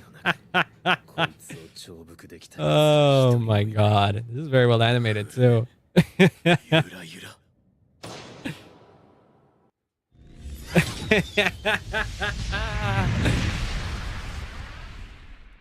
Well, there you go. God damn. Oh, that's great. Yep, that's great. It really did felt like that almost. She was ready to call upon the fucking abundance, right? The fucking rainbow arbiter right there.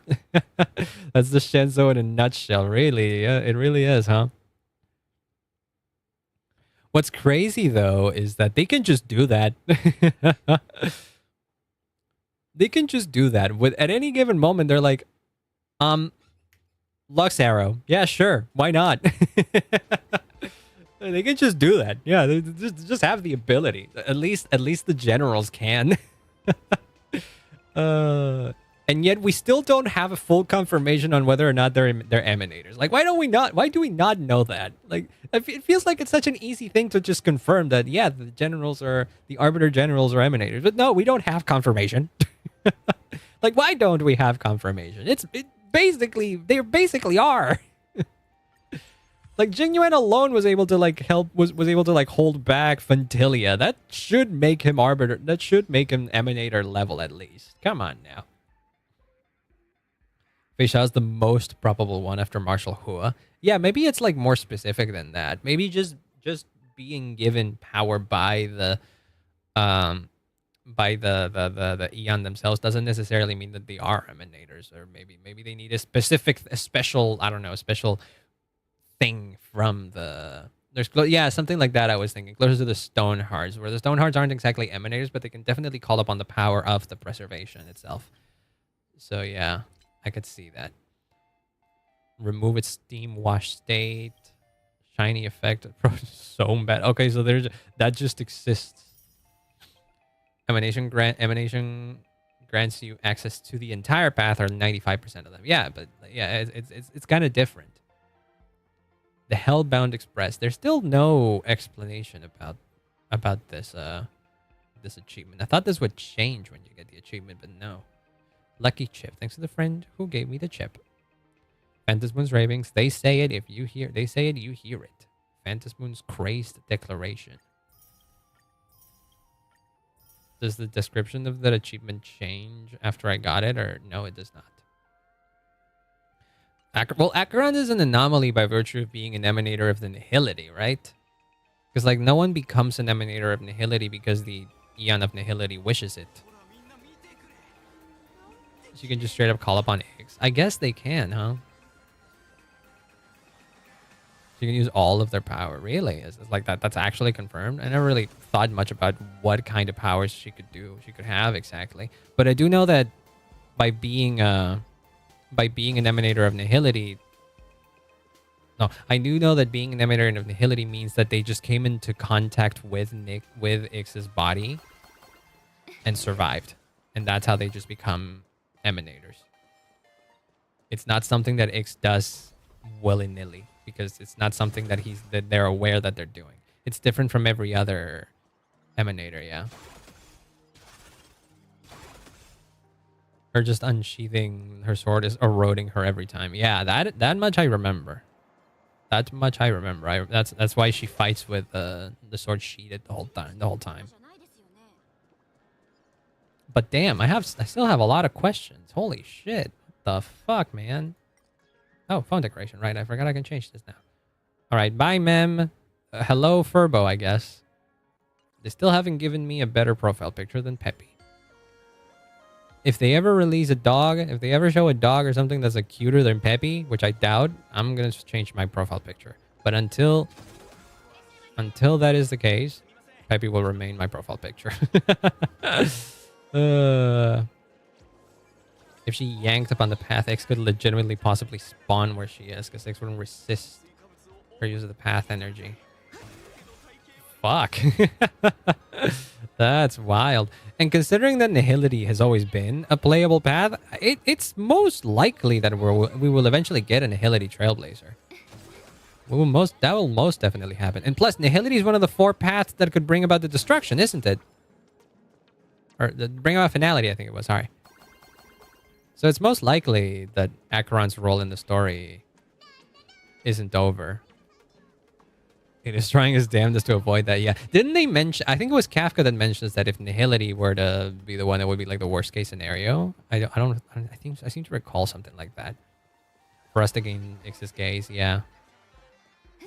I do think it'll happen though in some form or another. I don't know when, but I do feel like it'll happen. Unless for some reason they change plans and they're just gonna keep introducing paths. I hope they don't. For the love of God, I hope they don't make a new path playable anymore. I thought Remembrance was gonna be the only one, but then Hoy was like, nah, Elation is a playable path now. Fuck you. I think the only other one that could be playable is a Veracity, I think. Nihility was 2nd or 3rd. Actual Wars was Herditomb. Why? I don't know. Right. Well, Herditomb was bad. Hit me. Ah, you did. I already got hit by one of the cars in here. Side-eye Ashvale. Yeah. I think I think it was... I don't know if it was Veracity or... No, it was Propagation. Sorry, what am I talking about? I think I remember seeing a theory. I guess it's a theory and more... Less so a theory and more just an observation. Here, we can go to it. To really, like, look at this. Here. No, here. No, here. Currency Wars or Divergent. Specifically Divergent Universe, actually. He's definitely Veracity coded. Yes, that is something that I am curious. And especially, like, every single line that he was talking about in the last bit of the story was like, I've devoured this. The shadow devoured this. Like, very odd choice of words. We get Propagation Clank with Firefly. It would make a lot of sense to have another Firefly version, a Firefly SB, as they like to call them. That is Propagation in the next story arc. It would make a lot of sense. No, the reason why people why it's because of the playable paths in the Divergent universe. This is the list.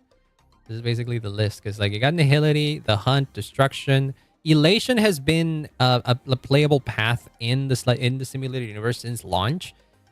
It only just now became a playable path. The same thing happened with Remembrance. Remembrance was a path playable in simulated universe, and it eventually became playable in the main game. The only other path that's playable in the simulated universe that doesn't have an in-game counterpart is Propagation. And we keep getting references to Propagation despite the fact that the Aeon of Propagation is, in theory, dead.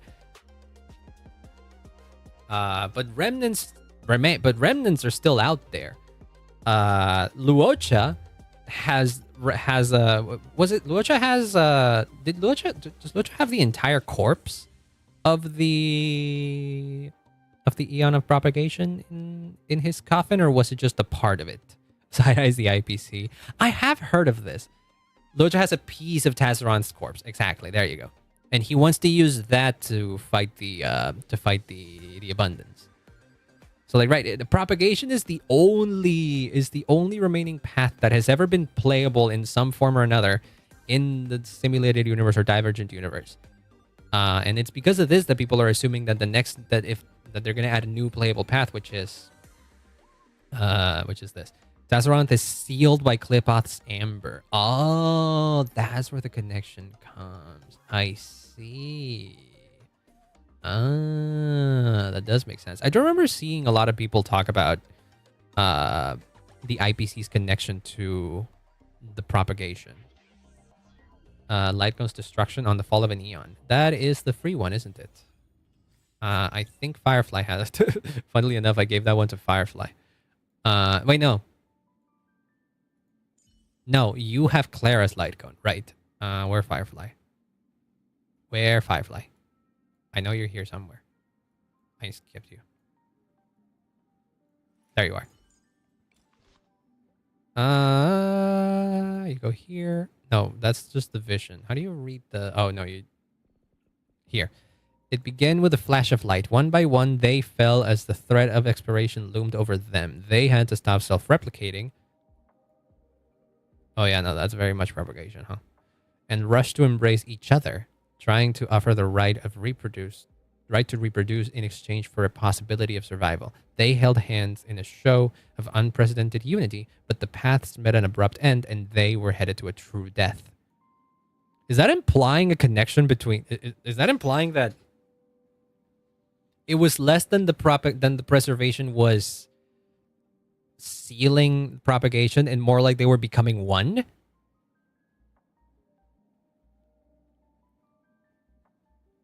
They fell as the threat of expiration loomed over them. They had to stop self-replication and rush to embrace each other, trying to offer the right to reproduce in exchange for a possibility of survival. They held hands in the show of unprecedented unity. Or they're talking about, quote-unquote, what the Aeon did themselves. They were begging Cleophas to stop in exchange to never propagate again. But like what catches my eye here is that it says the paths, plural, met an abrupt end. It isn't just talking about the propagation meeting an abrupt end. It talks about the paths.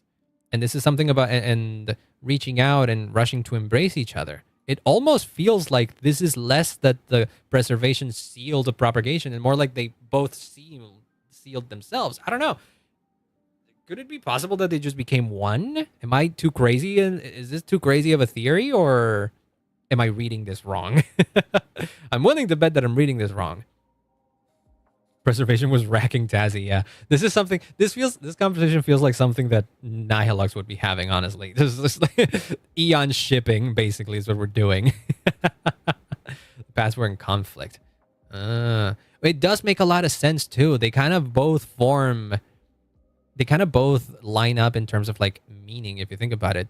Preservation, wanting to maintain oneself. Propagation, wanting to, reproduce and stuff. No wonder they tread upon similar concepts. No wonder one would be sealing. No wonder one would be consuming the other. Yeah, no, the theories of the preservation being more connected to the propagation make a lot of sense. Tazaran was trying to willingly break the primo mode just to survive, to preserve themselves. Eh?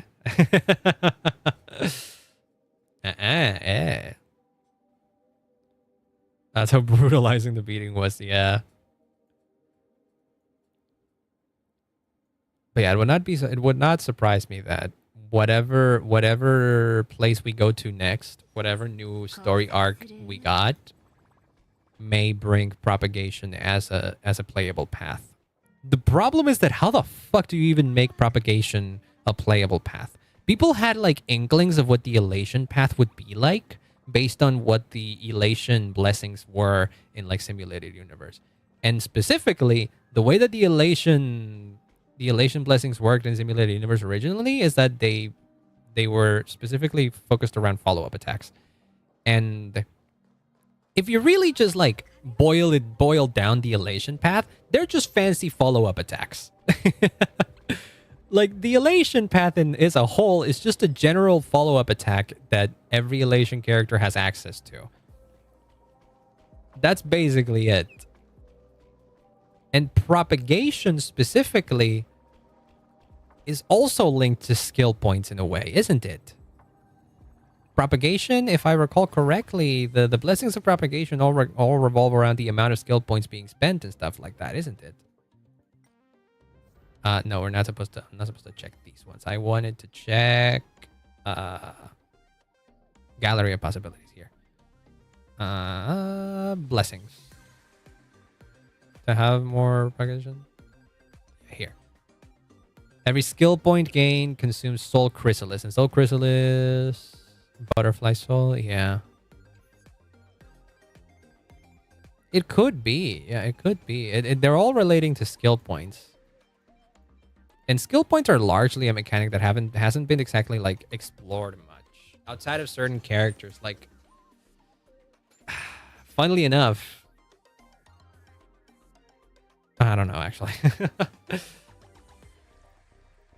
I don't know exactly. I don't exactly know what kind of game mechanic you could have on an RPG about the resource to use all of the things. Like the characters become stronger when they use more skill points and stuff like that. But we already have characters like that, like fucking not Archer necessarily, but Archer is someone that spends a lot of skill points. I think Sparksy might be the first character that like actively wants to spend as many skill points as you can in order to do more powerful things.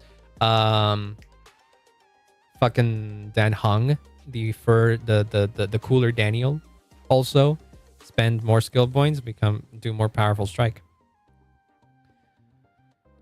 Going against the fundamental law of the Aeons, how badly Glippa was being the absolute utter fucking shit of the planet-sized cockroach. Tazaroth was fucking crazy though. Like Tazaroth design-wise is crazy. Where's Tazaroth? Can I look at the design? Databank. Do we not have images of the Aeons in here? Where do we have images of the Aeons? Is it? Wait, hold on. There's a new entry. There's new terms in here. Concepts. A young shoot sprouted from the cracks of primordial chaos, nurtured by time for billions of years as it grew into a huge, unrivaled tree. The branches of the giant tree bore colorful young leaves, each containing a fragment of the universe's will, a will that eternally speaks in cryptic vagaries, but also bestows stunning scenery, treasures, epics, and life upon every world. What? Is this new? Is this one of the new entries? Considering that it's way up here, I imagine this is one of the new entries. This feels like it could be describing the imaginary tree, but also specifically the tree in the ambrosial arbor, maybe in some way. Madam Herta's office, yeah. This is from it is referring to the imaginary tree. Excuse me, the imaginary tree actually was introduced as a concept in Honkai Impact. No, but yeah, I do get it. Yeah. Yeah, no, that basically just describes the imaginary tree, basically. Cancer of all words. What changed in here? Because this said it was new. What was new about it specifically?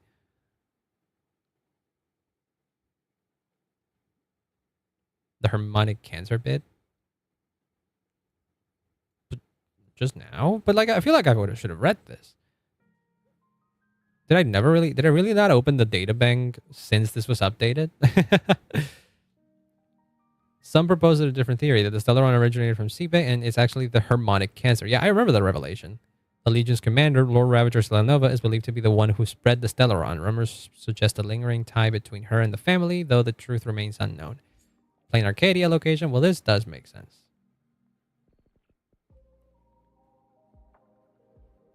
May Akavili watch over us just as Aha bestowed their blessing upon this Arcadia. And then Imagenesis, the phenomenon. All right. Right. Okay, so there wasn't much more that's specifically new from that. I wonder how Selenova spawned. How did she spawn? She was a member of the family, right? Well, I guess is spawned correctly the correct term? I seem to recall her being wasn't she one of the harmonic the same thing that Sunday became? I forget the name of it. It was something harmonic strings, was it? I don't remember the name of it. I seem to recall that was related to Selenova, or maybe I'm thinking of another name. Wait, let me go to Madame Herta's office. I want to see the pictures of the Eons. Oh, and since I'm going to the space station, I'm gonna check one thing. I almost never do this. I never do this on my own. I often end up finding out what this says. Is it here? Index. Eons. Yeah, there we go. 9 out of 14. Why do I not have entries for these? Why did I never unlock these? Yet to encounter these Eon? Is it because I never completed Golden Gears and shit like that? It's probable. It's possibly because of that. That's Veracity or Boris. Look at that. Like that. Look at that. If this is crazy. Why is she hot? Family spawned Elenev with a tuner. Nanook shows up, beats the brakes off Elenev, raises Selenova from Elenev's corpse. Wow. Okay. I did not know that. I don't remember the name Elenev specifically. Where was it mentioned? Okay, so I was correct. I was still correct. Elenev was the Eternal Centurion. She was one of the 4 harmonic strings of Sheep of the Harmony. Yes. It's mentioned by Sunday. Right. And the harmonic strings are the emanators of Sheepe, which are Elenev, Beatrice, Constantina, and Dominicus. If I recall correctly, Dominicus is the one that Sunday becomes. Yes. Yep. The others we don't know. I think one of them was recently mentioned in a teaser. I don't remember where it was. I think no, it wasn't that. There was a recent mention in one of the. It wasn't the Plain Arcadia. It wasn't in Planar. It wasn't in the. It wasn't the one of the teasers. Let me find it. Beatrice the Blissful Ball.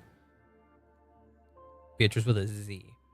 But was she the one that was mentioned in? Was she the one that was mentioned in that Plain Arcadia teaser? Less so the Plain Arcadia teaser and more the 4.0 teasers. Or was she another? Was it another one? Constantina.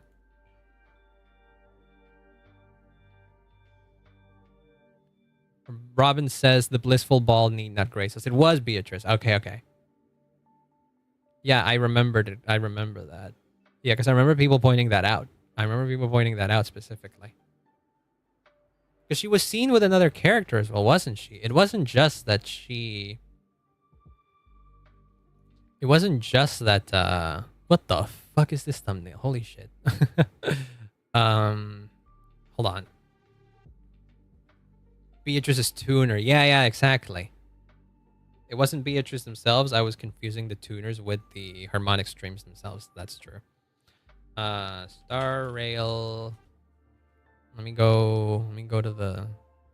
No, not the Hoya... I've already seen the Sparksy Never Gonna Give You Up video. I already fell for that one. And joke's on you, I actually really liked that. It was this one, the Anti-Destruction Alliance teaser. Oh, Jesus, that's loud. The bit where...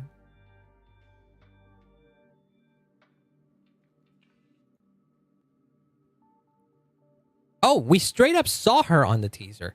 Yeah, no, it wasn't just Robin. We saw a dancer in the... Straight up. Yeah, this, look. Whoops. This. That's Ashvale. This one. The Blissful Ball need not grace us when it has those problems. Yeah. And it's very interesting that just as this person shows up, they're talking about the harmony, and then Robin immediately mentions the Blissful Ball. So you might be right. That is most definitely a ballroom dancer. Yeah, it's most likely related to Beatrice. They can just keep throwing the same emanator at you if they have enough tuners. Yeah, I guess so. I don't know if she... I imagine this means that she will be playable. I feel like every character that showed up in here is going to be playable throughout the 4.0 patches, right? Because again, we're not just going to be around... We're not just going to be in Plain Arcadia. Plain Arcadia ends in, like, what? 2 patches, maybe? Next, I don't think Plain Arcadia... I don't think we'll see the end of Plain Arcadia next patch. Immediately. It feels kind of soon. But we might. Honestly, we might. And then the patch after that is kind of like an epilogue and bridge into... what was the name of... What was the name of... Astropolis. Get a Harmony Emanator playable? That could... I mean, it very likely could be the case. I think there were also some rumblings of a new version of Robin being made, as well as a new version of Aventurine, which would line up with going to Astropolis. The most busted unit in the game. Yeah, Harmony characters in Star Rail tend to be really broken, don't they, huh?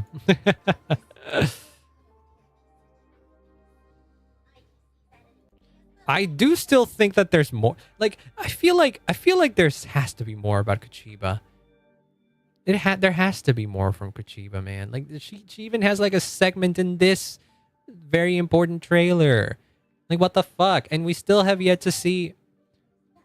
we still have yet to see whatever the fuck Asad Pramod is doing in here. Like, yeah, no, there's no way Planet Arcadia just finished this next patch. I feel like the next patch is gonna be like prologue to the end and then 4-star trust. I would love it if they were 4 stars, but Hoyo has just stopped doing 4 stars in Star Rail. At this point, if they make a new 4-star, they're dead on arrival. If they make a new 4-star, you know what it is? They're gonna make a free 5-star. That's essentially what it is. Free 5 stars that they give away, they've just become the new 4 stars. Maybe with the exception of Archer. But like Dan Hung, that could have been a 4-star, honestly. Not even, well, no, not Dan. That Dan Hung could not necessarily have been a 4-star. That's a very strong character. Never mind. No, not that one. But yeah, that's kind of like a... Dan Hung's kind of an exception. Yeah, I do think part of the reason why they haven't released any new 4 stars is because they've been giving out more just 5-star units in general. I think they just make more money like that. I don't know. Clearly, if they keep doing what they're doing, is because it's working for them. Right? They wouldn't be doing what they're doing if it wasn't working. So in one form or another, it's working. And so I think it's because of that that they keep doing it like this. So I would have they wouldn't have broken back. Exactly. They could have given us both March and Dan Hung. Yeah, exactly. That's the thing. It was either give Dan Hung away for free, or I don't know, maybe make Dan Hung a 4-star that was on March's banner. That also could have worked. But clearly they're not designing 4 stars anymore, and so they're taking the free. They're giving away free 5 stars in order to keep free-to-plays to have at least some viable teams. Like they gave away the chance to get a free Sparkle, for example, and Sparkle is very huge for Elation teams. They also give away a free Acheron, which can still be a very powerful unit at endgame in the endgame, provided you give her a good team. What else?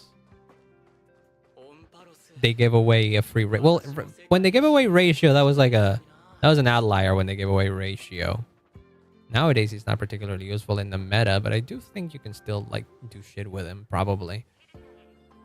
Still mad there's no synergy? No, not much synergy, at least. Yeah. Yeah, I guess they were more worried. They were more concerned with making a team for Castores, I guess. I mean, I don't know.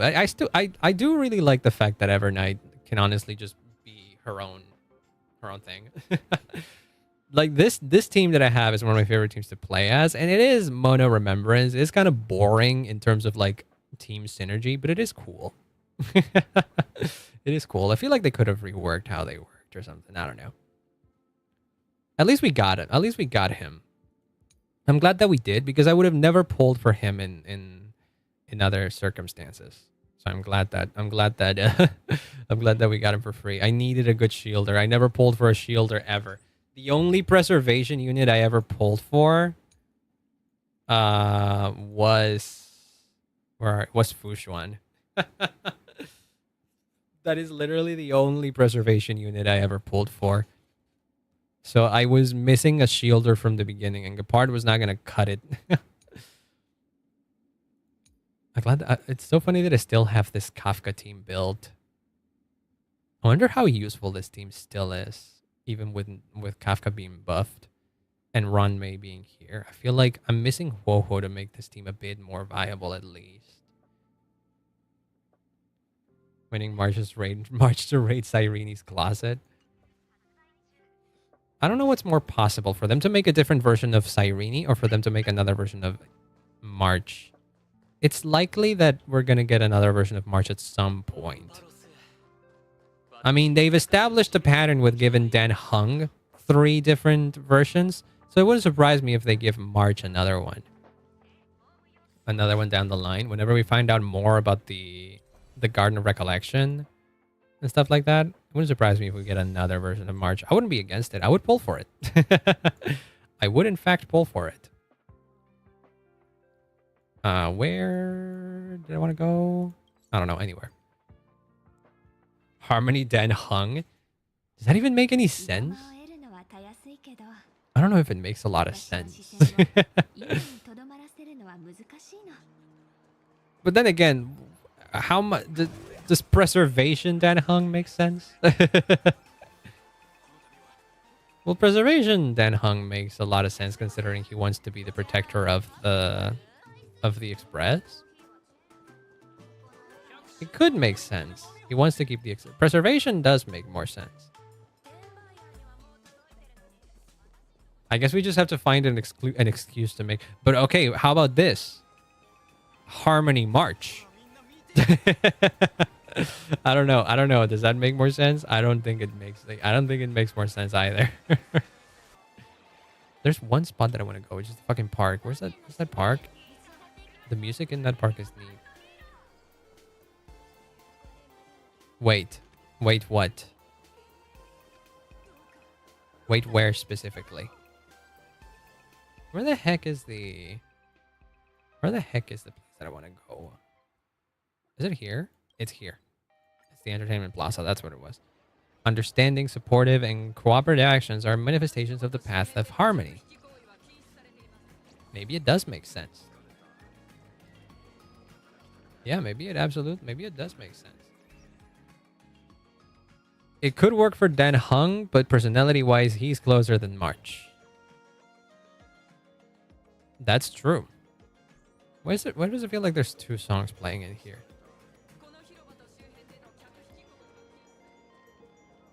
Because there were two songs playing at once or something.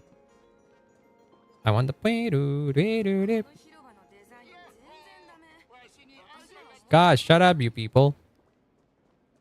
Think about Hunt March. I mean, she was training with Yan Qing, and Yan Qing is a Hunt character, right? How she got the philosophy. God, it's been a while. Didn't she just want to be stronger? That's all? Did she want to be the best swordmaster? Like an actual combat philosophy. Oh, she supports someone else. Right. She gives the freaking boba tea to somebody else. That's what she does. So yeah, again, supportive. I see your point then, if that's what you mean. Oh god. All right. I'm going to call it here then. What would you think if you were a Hunt unit? I don't know, man. Hunt units are single target mostly. So, mostly, in theory. I'm not that well versed in the philosophy of the paths. It's like if you ask me what it means to be a Leo, and I'm like, I don't know. I don't read up that much on the tarot. But still, interesting to think about. Okay, let's see. Fair Highland. Decisive, ruthless, and vengeful actions are a manifestation of the path of the Hunt. Extremely single-minded. I mean, then that lines up with the what is it? That lines up with Ashvale in many ways. I'm just streaming. Nah, don't worry about it. We're still here.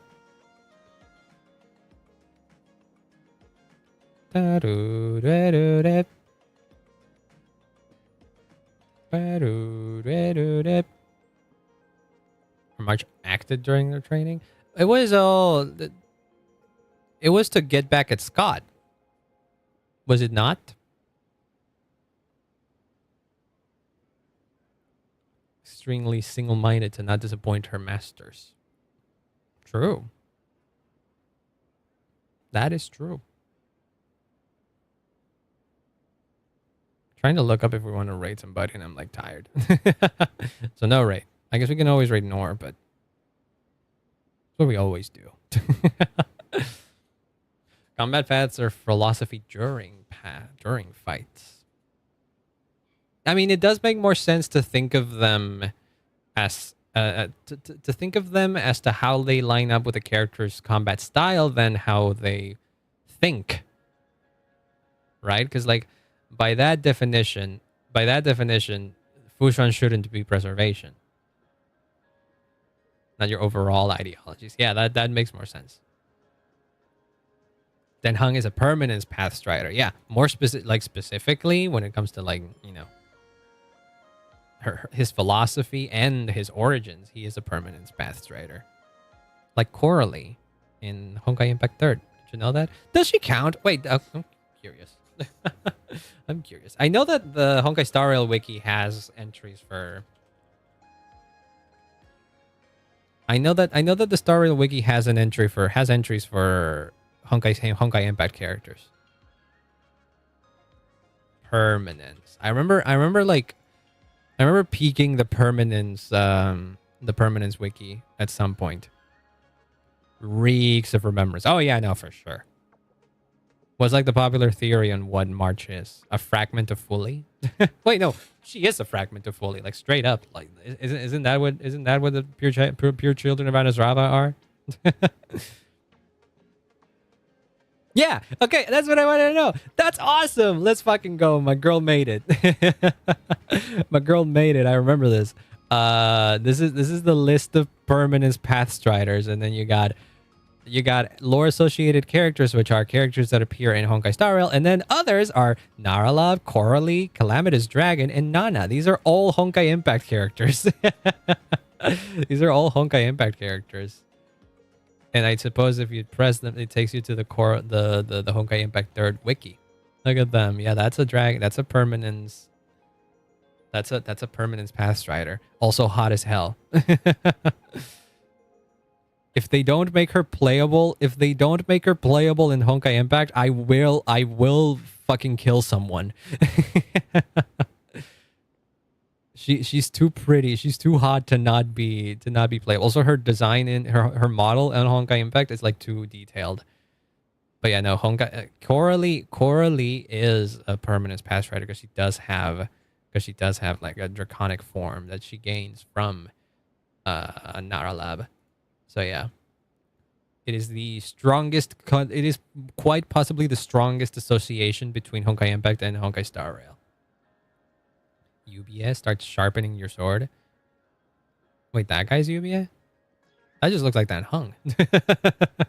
91st incarnation of Imbibitor Lune. Yeah, okay, that does make sense. I didn't know he had a specific name. I just thought that this was the previous. Is it not the one that we? Huh. Which one is the one that we constantly the one that came before Dan Hung? Dan Feng. Yeah, there you go. That's the one. That is the immediate previous one. And do we know what number he was? It doesn't say what number he was. And then Dan Hung's splash art. As Imbibitor Lune or as wait, no, hold on. Preservation. Yeah. Hold on.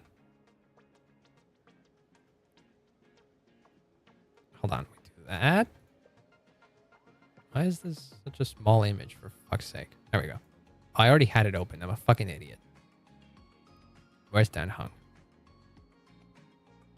Can you give me the fucking Dan Hung? Thank you.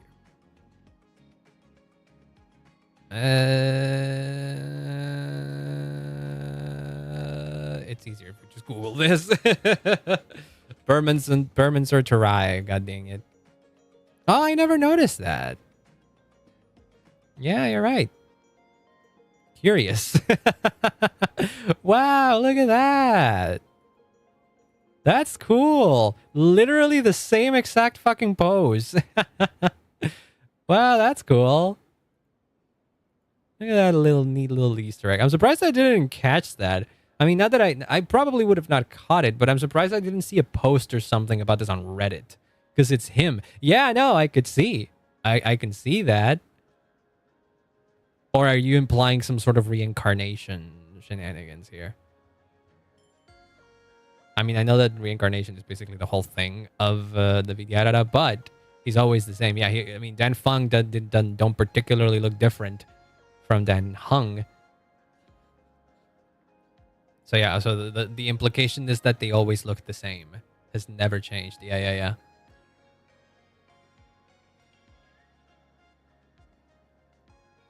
Slightly different though.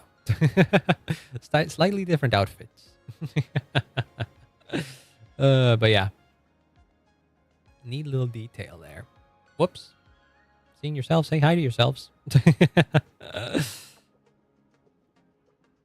If you see exactly the same type of individual, I take it that's like in some sort of readable. You can get a glean of their personalities. Yeah. Well, I'm gonna call it here. I gotta go get dinner and shit. I don't know if I want to order something because I don't know if I want to cook something. Gotta love Hoyo referencing themselves and It's Pikachu. no, it's not Pikachu. It wasn't Pikachu. That was UBA, also known as Dan Hung. Also, hi Azzy. Hello. You got in here just a bit too late. We literally just are just finishing stream. But we did finish the story, and I was correct. I very much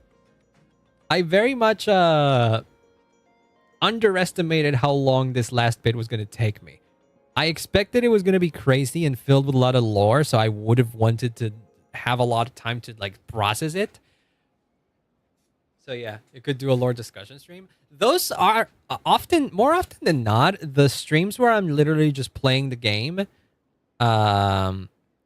is where I discuss the lore, because I'm just like grinding currency wars or something on stream, and it's more interesting to talk about lore and shit than to be grinding, and so I end up just yapping about it. Just pull out the fucking books. Yeah, I mean, I know Arnold does lore reading streams, but I don't know if I would be able to do that. Not because I don't think they would work, but because I personally don't. Again, as I said earlier, I'm not the type of guy that would spend 5 hours on the wiki. But I would definitely just gap away about the lore at any given moment. So hey, if you pop into one of those streams where I'm just playing the game and not particularly doing any story or whatever, it's likely that we will yap about lore, or that we can yap about lore, because I can get distracted. Can I say love because I'm saying, oh, I hope you get better though. I hope you're recovering. Just take care of yourself. Yeah. Don't worry, the stream is about to end anyways. You got in here just at the tail end of it. I'm doing my research anyways. That's true. That is true. If I show up or not, that is true. That is true. If there's one thing that Honkai will not stop giving us, is lore. So there's always lore to be researching. And I'm always going to be playing it. It's likely that I even play some next week. I need to do... Well, I likely won't... No, next week we got Genshin Story. Or do we have Genshin Story? Actually, don't know. From the trailer, it doesn't seem... Oh, wait. No, there is cool story dropping. There is a cool story dropping next patch on Genshin. It relates to Asmodeus. I want to stream that. It is a world quest. Yeah. I think it's a world quest.